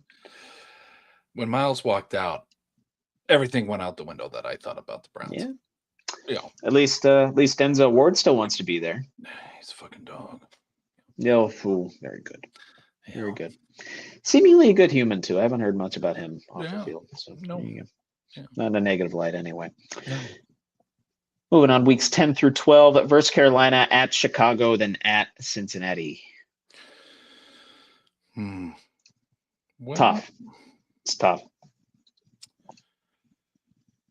Safe here. 0-3. Okay. Lose to Carolina. Lose to Bryce Young. At home, too. Lose to, yeah. Okay. And Carolina before this, I believe they're coming off a game versus, let me see here, Green Bay, looks like. No, excuse me, Denver. Yeah, they're coming off a Denver game. So, yeah, I don't know. Yeah. Part of the reason I had Carolina losing this game, New Orleans winning, but then losing at Chicago, at Cincinnati. Yeah, get too much firepower on both of those teams. Cincinnati's defense, I think, has improved enough to where that they'll be able to keep New Orleans in check, and Burrow and Chase Brown and T. Higgins, all those guys will be able to probably rack up a 30 burger on them. Yeah. If Joe's healthy, that's yes. We're in late Joe November. is healthy. That's what I'm. That is true. Yeah, week 12, that'll be November 29th. Yeah. November 29th at Cincinnati. Yeah. Weeks 13 through 15 versus Green Bay, at Carolina, at Tampa Bay. So you get 2 division games in there and a tough Green Bay team that'll be in a battle for the NFC North at this stage, in all likelihood. 1-2. 1-2. Okay. Yeah. I like that. I like that split with them. I think they can contend with them. Yeah. But lose to Tampa, lose to the Green Bay Packers, lose to the Bays, Green Bay, Tampa Bay. beat Carolina. I like that philosophy. I just have Carolina and Tampa Bay switched because I have them beating Carolina earlier in the season. I'm thinking split with Carolina. Yeah. Then spoiler for the last three, I'm also thinking split with Tampa Bay. This is where I have them winning. Yeah. But yeah, lose to Green Bay all day. Sorry. Yeah. If Micah Parsons is back by that point, Godspeed. Yeah. Rounding out their season versus Arizona at Atlanta versus Tampa Bay. We're gonna go 2-1. Okay. Beating who? The Cardinals and the Bucks. Cardinals and the Bucks. Okay, split with the Bucks. I like that. Getting I don't know. You have them splitting with every member of their division, actually. Yeah. I like that. I don't know. I don't mind that at all. Yeah. That's always a clusterfuck of a division anyway. So Penix's injury is what's going to play a role here with me if he's back. Like does he have a current injury? Yeah, I thought it was that leg, if I'm not mistaken. Yeah. Yes. Yeah. Correct. You're correct. I don't know. Still kind of nagging him a little bit. Yeah. And in fairness, too, I'm looking back at last year's standings. Every member of the NFC South was 3-3 in their division. There you go. Yeah, it's a little wild. Kind of crazy. Yeah. I love it, though. I personally love it. Yeah. Good shit. But yeah, what do I got here? I kind of spoiled the Tampa Bay result, losing, but beating Arizona and losing to Atlanta. I have them getting swept by Atlanta, the Falcons. If Penix is healthy, if London's able to light it up, they got good enough defense. I think they'll be able to take them twice. So I have them finishing at a 7-10 clip. 7-10, not terrible, but probably not playoff worthy either. You have them finishing also at a 7-10 clip. We always different path, but we always seem to find a way. Oh, very much. Like right out of the gate, we disagreed on the first three games. Right out of the gate, and then there was some division games down the stretch where we have them splitting, but still not, still not in the same game. 7-10, and about figures. They're over under on their win total 7.5 on FanDuel. And by the way, when you go on FanDuel now, they have like different win totals and different odds. The one I'm basing this off of is the one where the odds are the tightest. Yep. So that's what I'm going off of here. That's 7.5 for them. Strength of schedule is at 2. So second in the league. I believe they're behind. Are you behind the 49ers? Can't remember where it was. Let me see. Behind the Lions. Excuse me. Lions. I knew it was a halfway decent team. Yeah. Good shit. Cool. I like it. Yeah. We have them both just slightly under that. Slightly under. Okay. But on to perhaps, excuse me, as I clicked the wrong button on Excel, on to perhaps, I don't want to say the more difficult of the two, probably the more difficult of the two to analyze this week, just because Atlanta in general, you never know what the hell they're going to do. No.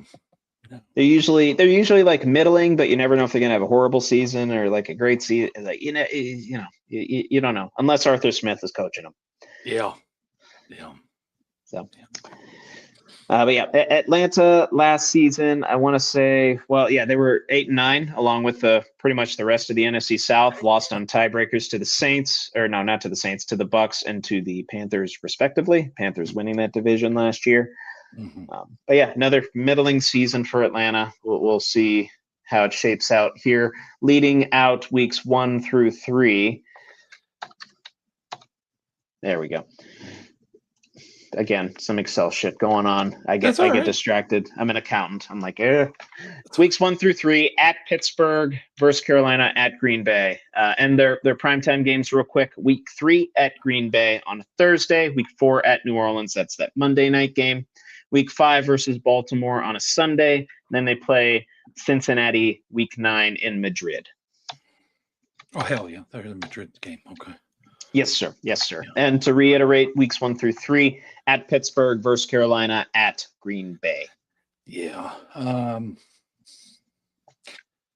Every time the Steelers come up, people listen. I am going to have them lose, but to start off with a partially tear fucking ACL in Pittsburgh for Penix, he's only doing 7-on-7 drills. We got to go 1-2 here, Trevor, to beat the Panthers. Okay. Yeah, I figure that's about where you were going to go. Obviously, Green Bay is going to be tough to beat. We don't know if Micah's going to be back yet by that point. In all likelihood, not. Yeah. So potential opportunity to take advantage. But, Green Bay still has enough depth on the offensive side of the ball, too. And plus the Josh Jacobs situation. I forgot that with Green Bay. We got to keep tabs on that, see if he's able to play. Crickets. Haven't heard Crickets. Yeah. We started off complete opposites on New Orleans. We're starting off in stereo with Atlanta, losing to Pittsburgh, beating Carolina, losing to Green Bay. Moving on, weeks 4 through 6 at New Orleans versus Baltimore versus Chicago. I had them lose. Saints losing to them, right? Start off. I believe you had the Saints. You had the Saints winning this game. It's the later matchup where you have the Saints losing. So this one will be a loss.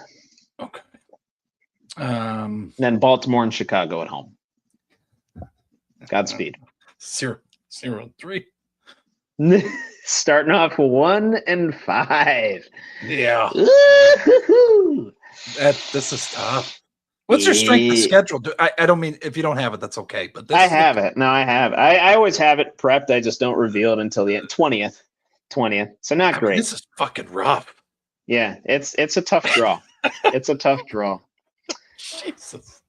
Yeah, 0-3. I do have them going 2-1 here, beating New Orleans. Again, we have the matchups flip-flopped between Atlanta and New Orleans. Losing to Baltimore, somehow beating Chicago. I think Chicago's going to let a couple of them slip. Lady Luck was very much on their side last year. They had a lot of big dramatic comebacks. I think that's going to be a tight game where they just don't eke it out. That's all. That's all. So I'll give that one to Atlanta. And then it doesn't get much easier after this. Versus San Francisco at Tampa Bay versus Cincinnati.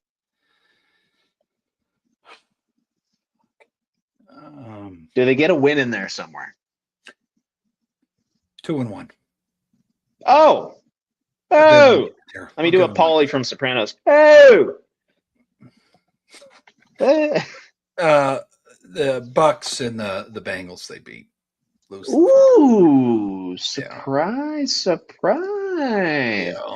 Penix have a shootout game against Joe Burrow, you think, buddy? Drake London, maybe 150 receiving yards or something. Bijan goes off. Yeah. Bijan goes off. Right. Yeah. Okay. 2 wins in there. Wow. Yeah. Okay. I'm at 1-2. I'm 1-2, beating Tampa. That's it. I don't know if they beat Cincinnati. Opportune time for that, though. Cincinnati, coming on the road down in Atlanta. Yeah. Atlanta's that team. They're just like the Bills. The Bills struggle with the Falcons. They're like the most interesting fucking team. Yeah, they're good against like weird teams. Yeah, just fucked up to me. Just weird. Agreed. Bye week is week 11 for them. Around that, week 10 they have Kansas City at home. Week 12 at Minnesota.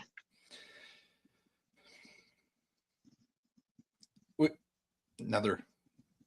What the is Patty Mahomes back by this point? That's What are the Chiefs going to be? A lot of question marks surrounding their game. Andy Reid's coaching overrides the Falcons. I don't even know who overrides Raheem. Raheem Morris. 1-1. 1-1, beating Minnesota. Yeah. So far, you have the NFC South faring pretty well against Minnesota. Yeah, I could see it. Damn. I could see it. Minnesota's going to be a very interesting one to do because they somehow eked out an 8-9 record last year. But JJ, pretty much solely based on their defense. Yeah. But so far, you have them Van losing Ginkel. twice to Van Ginkel. I mean, that was Love it. We love to see it, broski. We truly do. yeah. I got them winning both games here. Oh, wow. Okay. Yeah, beating Kansas City. I don't know why. In Atlanta. That- Okay. I see. Yeah, that's just one of those gut feel things. Yep. I don't know. I think they're going to be like really, really good in random games and really, really bad in other games. They're going to be. You're going to have to ride a wave if you're an Atlanta Falcons fan, which you normally do. And I think those are two games where they're going to be really, really good. Yeah. That's just my thinking. Mm-hmm. That's just my thinking. Yeah. And not to spoil it too much, it doesn't get much better from there.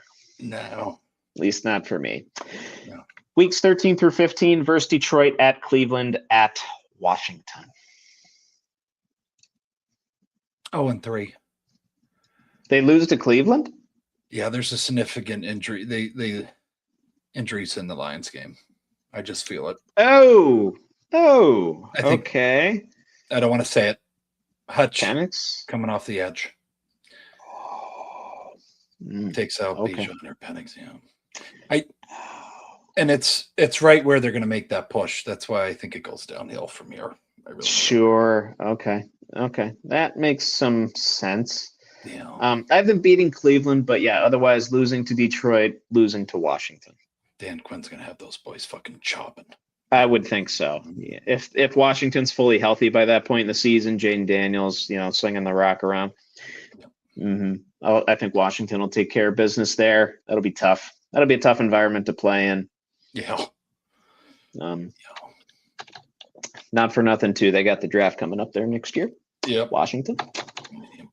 Some added motivation to do well, I suppose.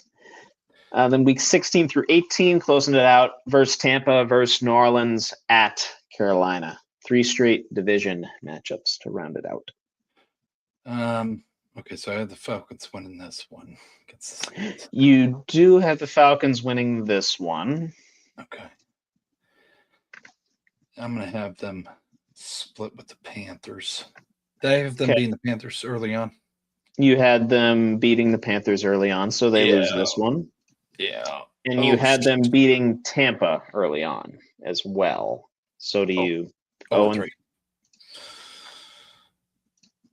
You'd be 1-2, actually. 1-2 then. Yeah, okay. You want to split with New Orleans, right? Yep. Okay, Yeah. then you'd be at 1-2. Yep. And you have them 1, 2, 3, 4. Is that it? 5-12? I don't think it's going to be special. Wow. I think it's going to be bad. You are very not optimistic at all. No. Not for Atlanta. Hot No. damn, dude. Hot freaking damn. Who was You know? Penix's backup? That's what I got to look up while you keep talking here, Trevor. I'll look that up. Oh, that's a great. Well, no, I have the Falcons schedule up. I can. Okay. Tua. Oh, Jesus. That's not a horrible backup. It's a lot worse. Well, same offense, left-handed. We talked about that. That's what I remember. mean. Yeah. That might be a sneaky, I don't know. Yeah, no, you only have them at 5-12, beating Carolina, Tampa, New Orleans, Cincinnati, and Minnesota. You only have them winning 2 out of division games. Yep. Damn, dude. Harsh. Very harsh. Yeah. I got them alternating wins and losses basically until the bye week. And then things kind of fall off the wagon. They go 3-4 down the stretch, end up 8-9. Okay. 8-9 for me. So I'm a little, that's 3 wins difference there. That's pretty sizable. Kind of ironic with New Orleans. We started out like opposite games, but we ended up in the same spot. With Atlanta, we started out same games, but we end up in a totally different spot. It's weird. The journey and the destinations are mismatching. Yeah. Over under 6.5 on the win total, and like I said earlier, strength of schedule's 20th in the NFL. Could be tough. They're candidate for, I would say, a downturn, if anything. I don't know how many people they're gonna. I don't know if they're gonna surprise anybody. No. Tough. It's a tough fucking conference because all the teams are, I don't want to say mid. Yeah. Subpar. Sure. A little step down. But And real quick fantasy question for you. Bijan, number 1 overall pick in most leagues, you'd think? safe. Pretty safe. I think Love's going to go. Love could go pretty high. I have a feeling people are just going to overdraft the shit out of him. Treat him like CMC, Yeah, Bijan. perhaps. Yeah. Mm-hmm. I'm excited to see. Yeah. No. Bijan at least top 3, if not first. Has to. Has to fucking be. Yeah. Mm-hmm. Yeah. Jahmyr Gibbs. Think of him. He had down. I was going to say it'd probably be one of those two, right? Yeah. Yeah. Mm-hmm. Yeah, I'd have to look that one up. But, hey, you know what? Let me give me a minute. Give me a minute. Yeah. Give me a minute. Give me a second here. Let me diagnose.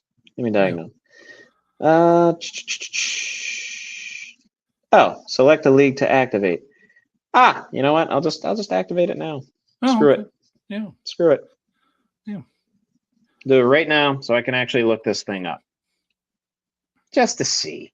Yeah. Just to see. And I got to go over to my Gmail. I get my access code. Emails. I can do emails, right? I do computer work for a living. And our league has been reactivated. Hell yeah. Continue, please. I need to see players. Oh, yeah. Bijan's listed over Jahmyr Gibbs, ever so slightly, it looks like. Yeah. Un momento.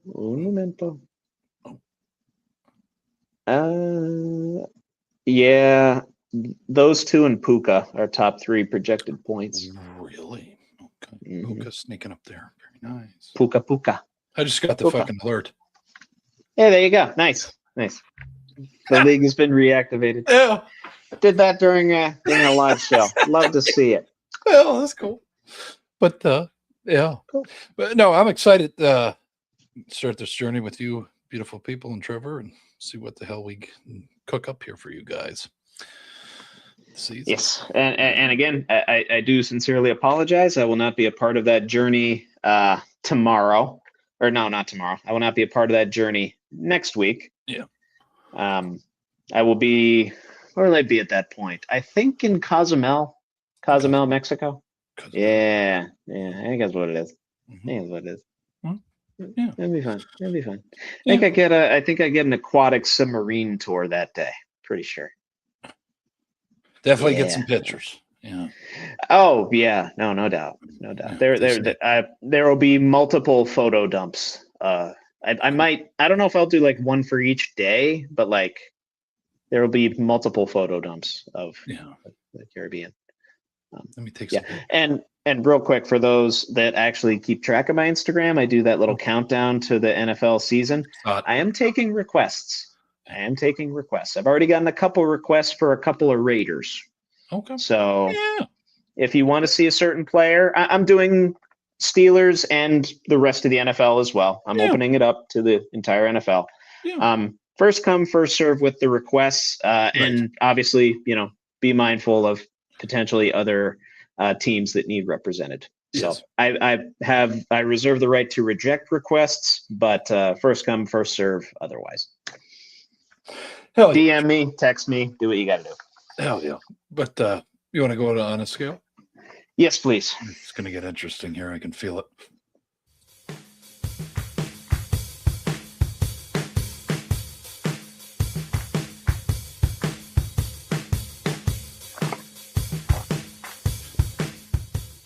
On a scale, if I can find a goddamn. This week's edition of On a Scale of 1 to 10, are they fucked? How fucked are they? With Trevor Dinsmore. Beautiful, Bill. Appreciate you, as always. I want to start off with one that actually Bill came up with. Okay. we discussed before the show, I needed one more topic, and he's like, George Pickens is kind of doing this holdout thing in Dallas. So let's talk about it. Let's talk about it. On a scale of 1 to 10, is it fucked? The chances of George Pickens remaining a Cowboy past the 2026 NFL season amidst his contract dispute. Call it a dispute. Jerry Jones. 9. 9. Okay. How do I word this in a good way? George is a colorful guy, and I don't know if he's if it's his agent. I don't think he listens to anybody. So I don't know how this deal is ever going to happen, because Jerry wants the handshake, but I don't know if George is going to give him the time. Egos clashing. We love to see it, and it's a mainstay in Dallas. It's a soap opera down there, man. And we saw it with Micah. Probably gonna see it with Georgie boy too. Yeah. When two big giant egos get in the same room, the room's not big enough to fill it. Yep. So one of them is gonna have to leave. Yep. And it ain't gonna be Jerry. No. Even in the afterlife, they'll have probably play. What did he say? Oh, we're gonna do that. Did he speak to you? No, we just know. Watch. No, there's gonna be some voodoo shit going on. I was gonna say, yeah, there might be. There might be, but they'll just have a voodoo doll of Jerry Jones, or like they'll just have recordings of what would Jerry say in this situation. You know, you can do like an open AI thing with Jerry Jones. Yeah. Program Jerry Jones into the AI. I like it. I like it. Yeah, you want to cut down on the decision-making expenses. There you go. I like it. That'd be a good use of AI right there. Yeah. Stephen ain't going to be able to run that. No. I don't think so. It's too off the cuff. Think so. But yeah, it is what it is. But, yeah, I agree. I'm with you. I'm probably at like a 8 or 8. We'll say 8.5, 8.5, 8.5, 8.5. I'm allowed to give 0.5s. Yeah. Cool. So wanted to talk about Tom Brady's latest adventure. I'm sure you saw you saw it? It's all over. Oh, yeah. Okay, good. Yeah. Partnering with GoPuff delivery service. It's a DoorDash, Grubhub, think along those lines. GoPuff. Yeah. Tom Brady has come out with a new coconut water line, which apparently got valued at $11 billion by 2030. It's projected to reach. I'm like, I don't know how that it's a coconut water line. I mean, I know the name's attached to it, but I don't know. It's a lot. It's a lot. The coconut water line is called Good Nut, which that in and of itself, I see a little snicker on your face right now because you can't hold it in. Yeah. Have you heard the slogan? I think I watched the commercial, but I can't. Or a little, whatever the tidbit or whatever on Twitter or whatnot. I can't remember it though. What was the slogan? It's a delicious mouthful. Good Nut. It's a delicious mouthful. You know, he's just. So my question's on the slogan. On a scale of 1 to 10, is it? It's hard. Yes, we're going there, people. Sorry, we haven't grown up yet either. Well, this is interesting here. The name or the whole? The slogan. The slogan. The slogan, and I guess in tandem with the name. I'd say an 8. An 8. It's definitely gonna be off-putting to people. It's a little. It's a little. If you see me, suggestive. Yeah. I know a certain website where their ads would do probably pretty well. Well, I just think Tom doesn't give a shit anymore. I mean, after the roast, why would you? See him and outspoken. Yeah. He's whatever the hell he wants. Got in the card game, took over that with the card. Now he's doing Good Nut. 8. Yeah. Okay. I saw one comment, I think it was on an Instagram post that said, now we know why he actually divorced Giselle. or why he kisses his kids on the lips. Yeah, a lot going on there. Yeah, a lot to dissect, a lot to unpack. We don't have enough time to do that. We don't have enough time, Billy. We don't have the time. No time. No time. And I don't know if there's a circle here. I think there's a half circle because I'm not understanding what he's doing. Yeah. It stopped it's half it just falls off at that point. It's not a circle. If it's not is it the want to be more in the public eye? Because he did the walkthrough for Louis Vuitton. Yes. Or Gucci or some shit. Yeah, whatever. I don't keep track of enough the fashion money shows. to just hang out. You commentate. You have some of the Raiders. Why?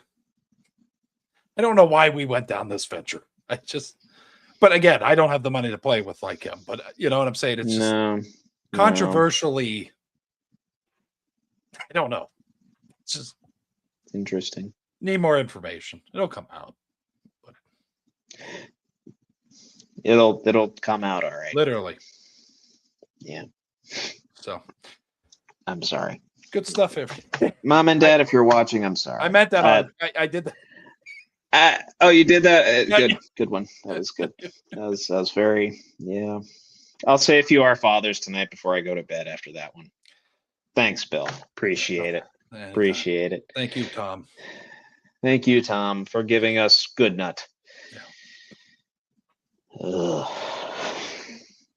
Yeah, 10 out of 10 for me, by the way. 10, I like it. Yeah. Weird. Yeah. So this is probably the spiciest one, and then I'll have a little bit of a palate cleanser before we go into debate time. Oh, yeah.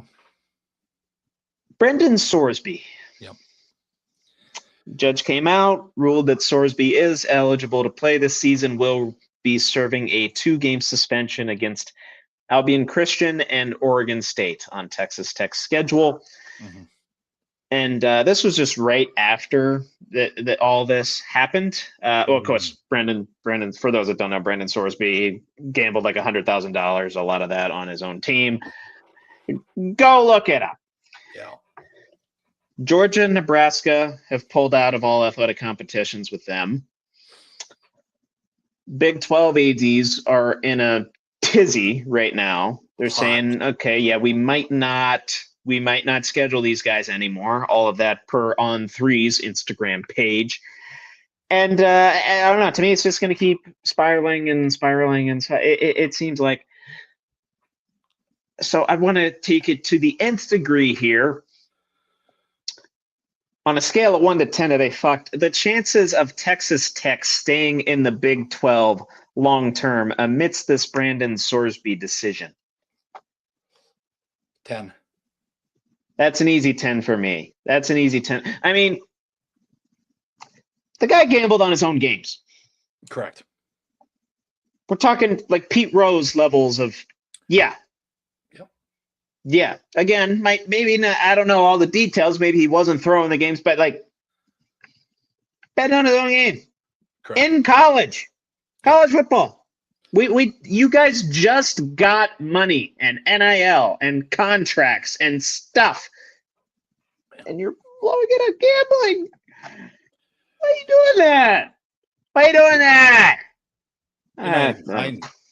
don't get it. Yeah, I don't get it.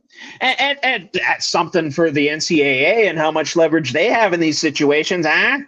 Correct. Correct. I mean, Christ's sake, John Harbaugh served a 3-game suspension for buying 3 cheeseburgers for a recruit. Sorsby gambled 100, 200K, whatever it was. Got less punishment than that. Right. Come on. Yeah. What are we doing here? No. It's an easy 10. It's an easy 10. And unfortunately, yep. I got to pull this out. Yep. Let me whip this thing out real quick. Because the judge that ruled on this shit, who was probably a Texas Tech fan, hell, he might have relatives that are boosters or something. Booster. Yep. This is what you get when you get an independent arbitrator doing this stuff. You get a fan of the team that is looking out for the success of the team in all likelihood. And it's like, yeah, did he gamble on his own games? Yeah. Did he maybe throw his own game? Yeah. Is he completely at fault? Yeah. Should we suspend him for more than 2 games? Nah. No. So the judge that ruled on this, Ken Curry, Ken, Chinese Curry. Curry. Very nice. You're on the Buckle Up with the Boys shit list, bud. Yep. Probably got box seats. Yeah. Right. Yeah. Look at his financials after that. Let's get an audit on him, Trevor. Husband of a professor, maybe. I don't know. Let's get an audit on him. Yeah. That's who the IRS should audit. That's not my fucking clients. Audit him. Yeah. Audit him. Yeah. See how many kickbacks he's getting. Okay. That's what I'm saying. I mean, this is. I never thought we'd see the day, but yeah. It's sad. It's sad because the NCAA, for once, finally, after letting college kids play for like 9 fucking years, they put their foot down. They say, no, gambling. No, can't do it. And then it's left to an independent arbitrator on appeal. Yep. Yeah. This is what we get. And I think back, just personal. I wasn't even allowed to like participate in like raffles or like anything to that like gambling sense of anything when I was running a bonus. And then this guy, I read this and I'm like, gambles on his own games. Just places what, 20, 25 bets on yeah. It's just okay. And then he maybe not even that. Not even, it's just a fucking hour seminar.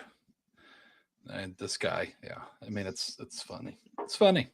Integrity's going out the window, and that's what's going to happen. Bet your ass. I probably should have extended this to like the integrity of college football. I could have taken it to that, but I wanted a sure 10, so that's what I took. Yeah, good shit, Trevor. That's what I took. So yeah. I mean, if teams keep pulling out of wanting to participate with them. I know Notre Dame wanted to sign a deal with them. I can't imagine that's on the table anymore. I'm going to look that up real quick. Yeah. Is Notre Dame still going to play Texas Tech? Yeah. Be real interesting. Let's see. What do we got here? Currently, no. They don't have any scheduled games, it looks like. Okay. So that's probably off the table now. It's off the table. Could be.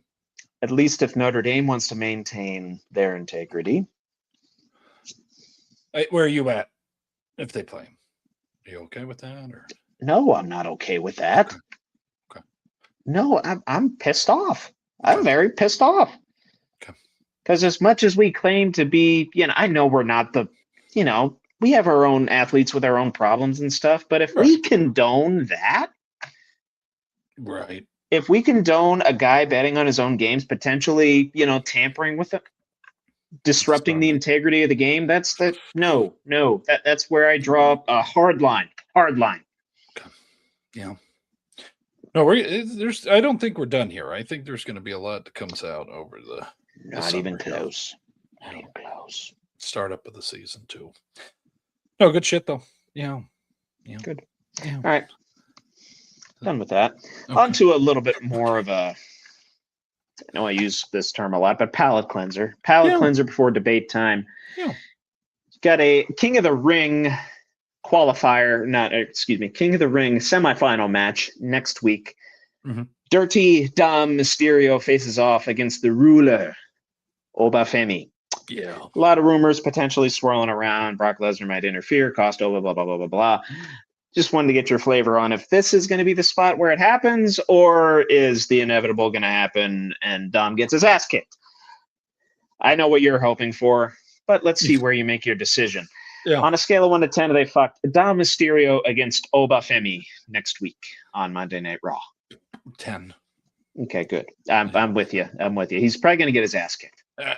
And it's not even coming from it that I don't like dirty. It's just Obi's just a specimen. It's and he trots out there. Mm-hmm. It's that, and the music. And then you see him get in the ring. It's like, oh, okay, he's massive. Large fucking human. He's about The to thighs. fuck The thighs. you up. Fuck. Tree trunks. Oh. Fucking tree trunks. I want to see him and Saquon's thighs next to each other. Good. That would be call out, interesting. buddy. Good call out. Yes, I agree. Tree trunks, man. Yeah. A lot of power. I don't know how you find shorts that fit him. Yeah. It's just It's abnormally large human. Yeah. Mm-hmm. But yeah. Well, good luck, Dom. I'd be shitting my pants. I know everybody has their own thoughts. It still hurts. Okay. It still hurts. What still hurts? What? The Get thrown around the ring. Pretend kayfabe's alive for a hot second. I know. Give me my 10. That's all I want. Yeah. So yes, yeah. I think it'll be, if anything, Night of Champions, where Brock comes for the payday, and whoever's facing him, whether it's like LA Knight, Finn Balor, whoever, gets the win, moves on to the world title shot. And then, of course, be him and Brock at SummerSlam. I would think. That would be interesting. Oba and it's 1-1. They have to. It's going to be interesting. Not going to lie to you, his music is on my gym playlist now, and it gets to go. Yeah, it does. And then I'll be in between like machines, and I'll walk like this to my next machine, and people be like, "What are you doing?" Just turn on Netflix on Monday nights, and you'll see what I'm doing. Yeah. He trots into the gym. What would you do, Trevor? Shit my pants. Okay. Shit my pants. Okay. On the spot. They'd have to get the mop. I'd never go back there again. Oh, okay. Yeah, but yeah, if they ever come to Pittsburgh and he ever comes to Crunch Fitness on McKnight Road, yeah, and I see, yeah, be crazy, crazy. Probably squatting. You'd be probably squatting the whole freaking unit over there. You know what I mean? Yeah. Lift the machine up with 5 plates on each side. He's squatting. I'm gonna leave. I'm going home. No. I'll come back tomorrow. No, good shit. Anyway, debate time. I keep delaying it. I apologize. No, you're right. You're right. Fuck that. There you go.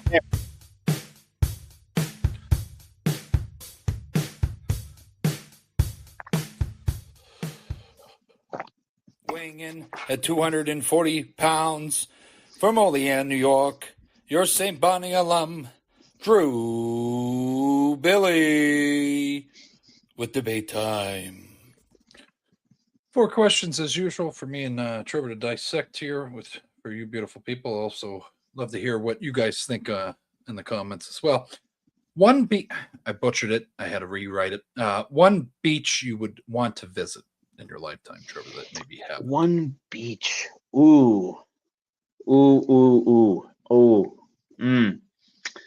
That's a great question. Yeah. Well, what's your answer? I want to hear yours, because I have a couple in mind. Long Beach City Beach. Long Beach City Beach. Why Long Beach City Beach? Want to get out there, see Sublime's Museum. Oh. Yeah. Plays with why I did Doing Time. If people start realizing that some of the songs I pick when we have our little ads, they get tied in somehow in the episode. But yeah, that was the tie in there. Gotcha. Yeah. Well, any beach in Hawaii is probably top of the list there, and of course Clearwater, Florida. Very cool. Clearwater, Florida, for the soft sand, the beautiful views. Yeah. Hulk Hogan stepping grounds. Yeah. Oh, yeah, didn't think about that, but yes, correct. Good call. No, good. Yeah, shot. I'm not a huge beach guy. Either. Which it kind of makes it seem odd that I'm going on a cruise if I'm not a huge beach guy. But It's to get me out of my comfort zone, folks. About 3-4 days. You'll be moving along. Like the same. Oh place, yeah, no, I'll be good. Yeah. 3 I'm or not 4 just going to be days. on the boat. I'm actually going off and doing stuff. So Yeah, that'd be But fun. 3 or 4 days at the same beach. I'm ready to go. I'm good after that. Okay. Agreed. I get Yeah. sunburned. A little hungover. Yeah, just like those last 2 days, it's just dragging. If you're there for like a week, the last 2 days, just like, can we go home now? Yeah, salt water burned the fuck out of my eyes. Can't even put contacts in them. It's good. SPF 50, buddy. Use the SPF 50. I'm telling you, copper tone. Good stuff. Good shit. Yeah, no. Greatest thing to barbecue. No. Ooh, Guy. I am a barbecue guy. I love barbecue. Yeah, I was gonna say, obviously, the basic answer is just baby back ribs. correct. Yeah, I don't know if that's my answer. What do you got? What do you think? Do you have some out of the box for us, or is it just ribs? Pork butt. They call it Pork butt. They Yes. call it at the local place over there. I mean, it's not Texas. Man. Not Texas by any means. So I don't know if Oh God, no. But I was like, oh, that's no. pretty good. Pretty good. Absolutely not, man. Yeah. But yeah. Yeah, pork. A good pork butt roast is very good too. Yeah. Trying to think of things other than like ribs. Yeah. Well, I don't know if it's technically barbecue, but nice, like a nice little flank steak. Oh yeah. Like whole ass chickens. Yeah. Mm-hmm. Yeah. Where are you at with pig roast? I'm not. Not a huge pig roast guy. Not I don't like seeing the. But yeah, the full thing there turns me off a little bit. Yeah. No, I agree. I agree.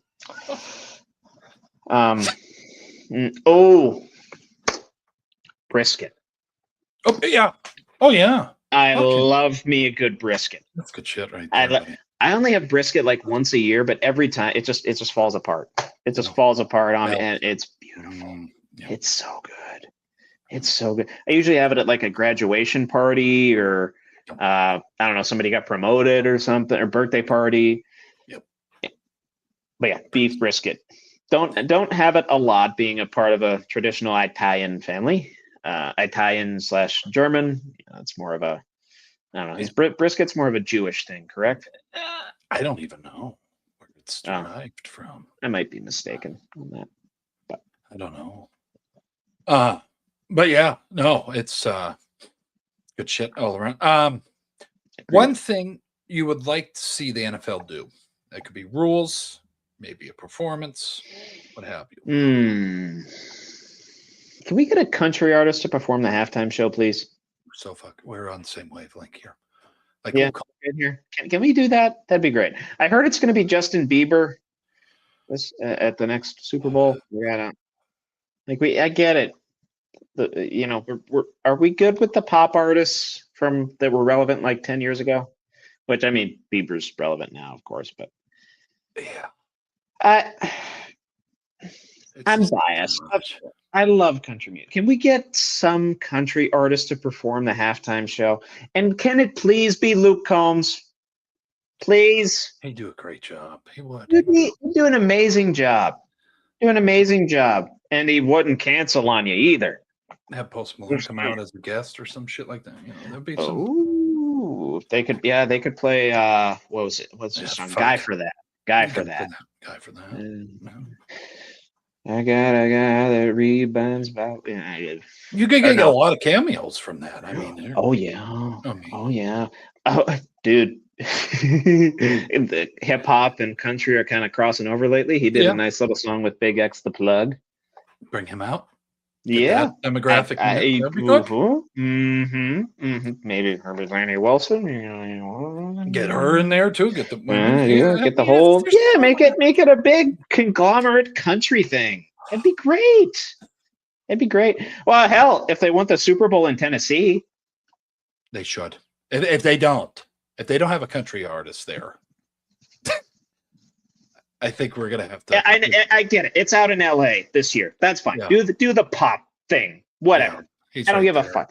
He's right there. Yeah. Tennessee's been clamoring for a Super Bowl. Get them the Super Bowl and get just the biggest country artists there.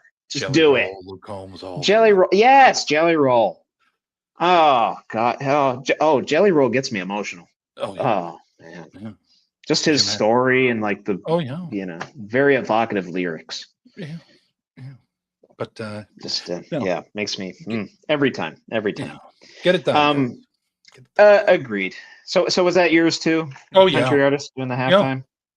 Yeah. Okay. It's long I overdue. gotcha. I agree. I agree. But favorite. Oh, and sorry. Yeah. One other thing. If we're gonna go international, can you just create a whole separate league down the line? Okay. Keep it.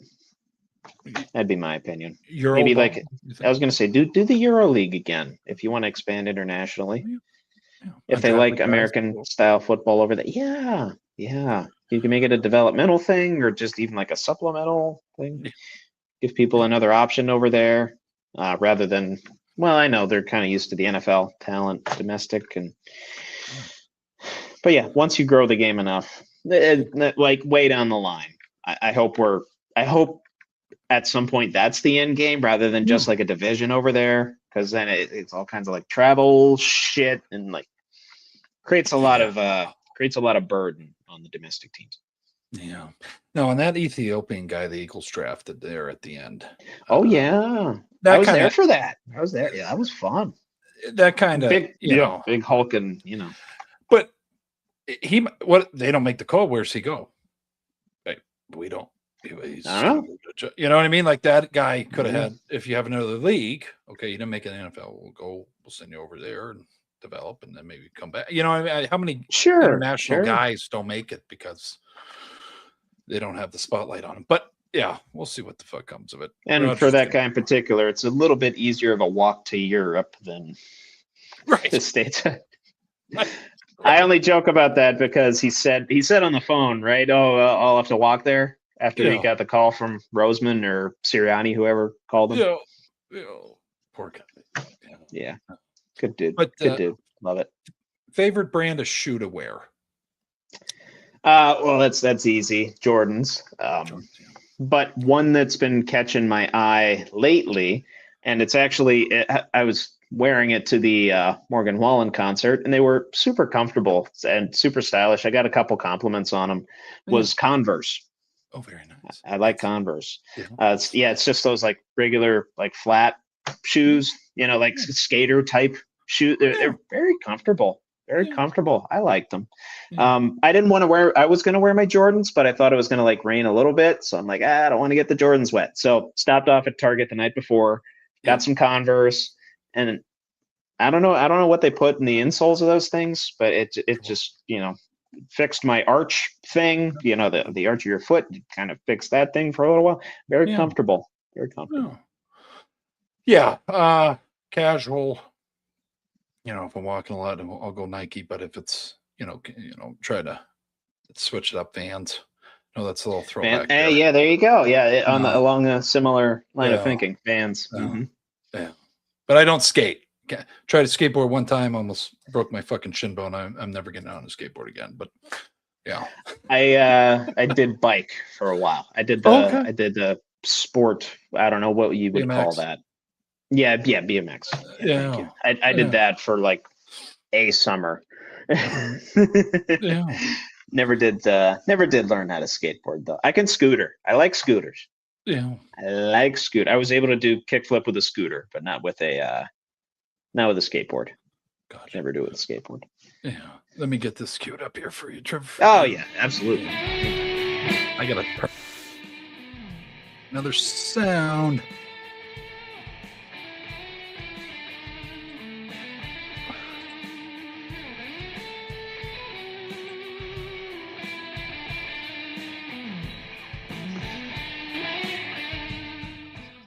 Shout out to Charlie Haley, wherever you are tonight, that made that for us way back. A man question of the week with Trevor Dinsmore. Hell yeah. Thanks, buddy.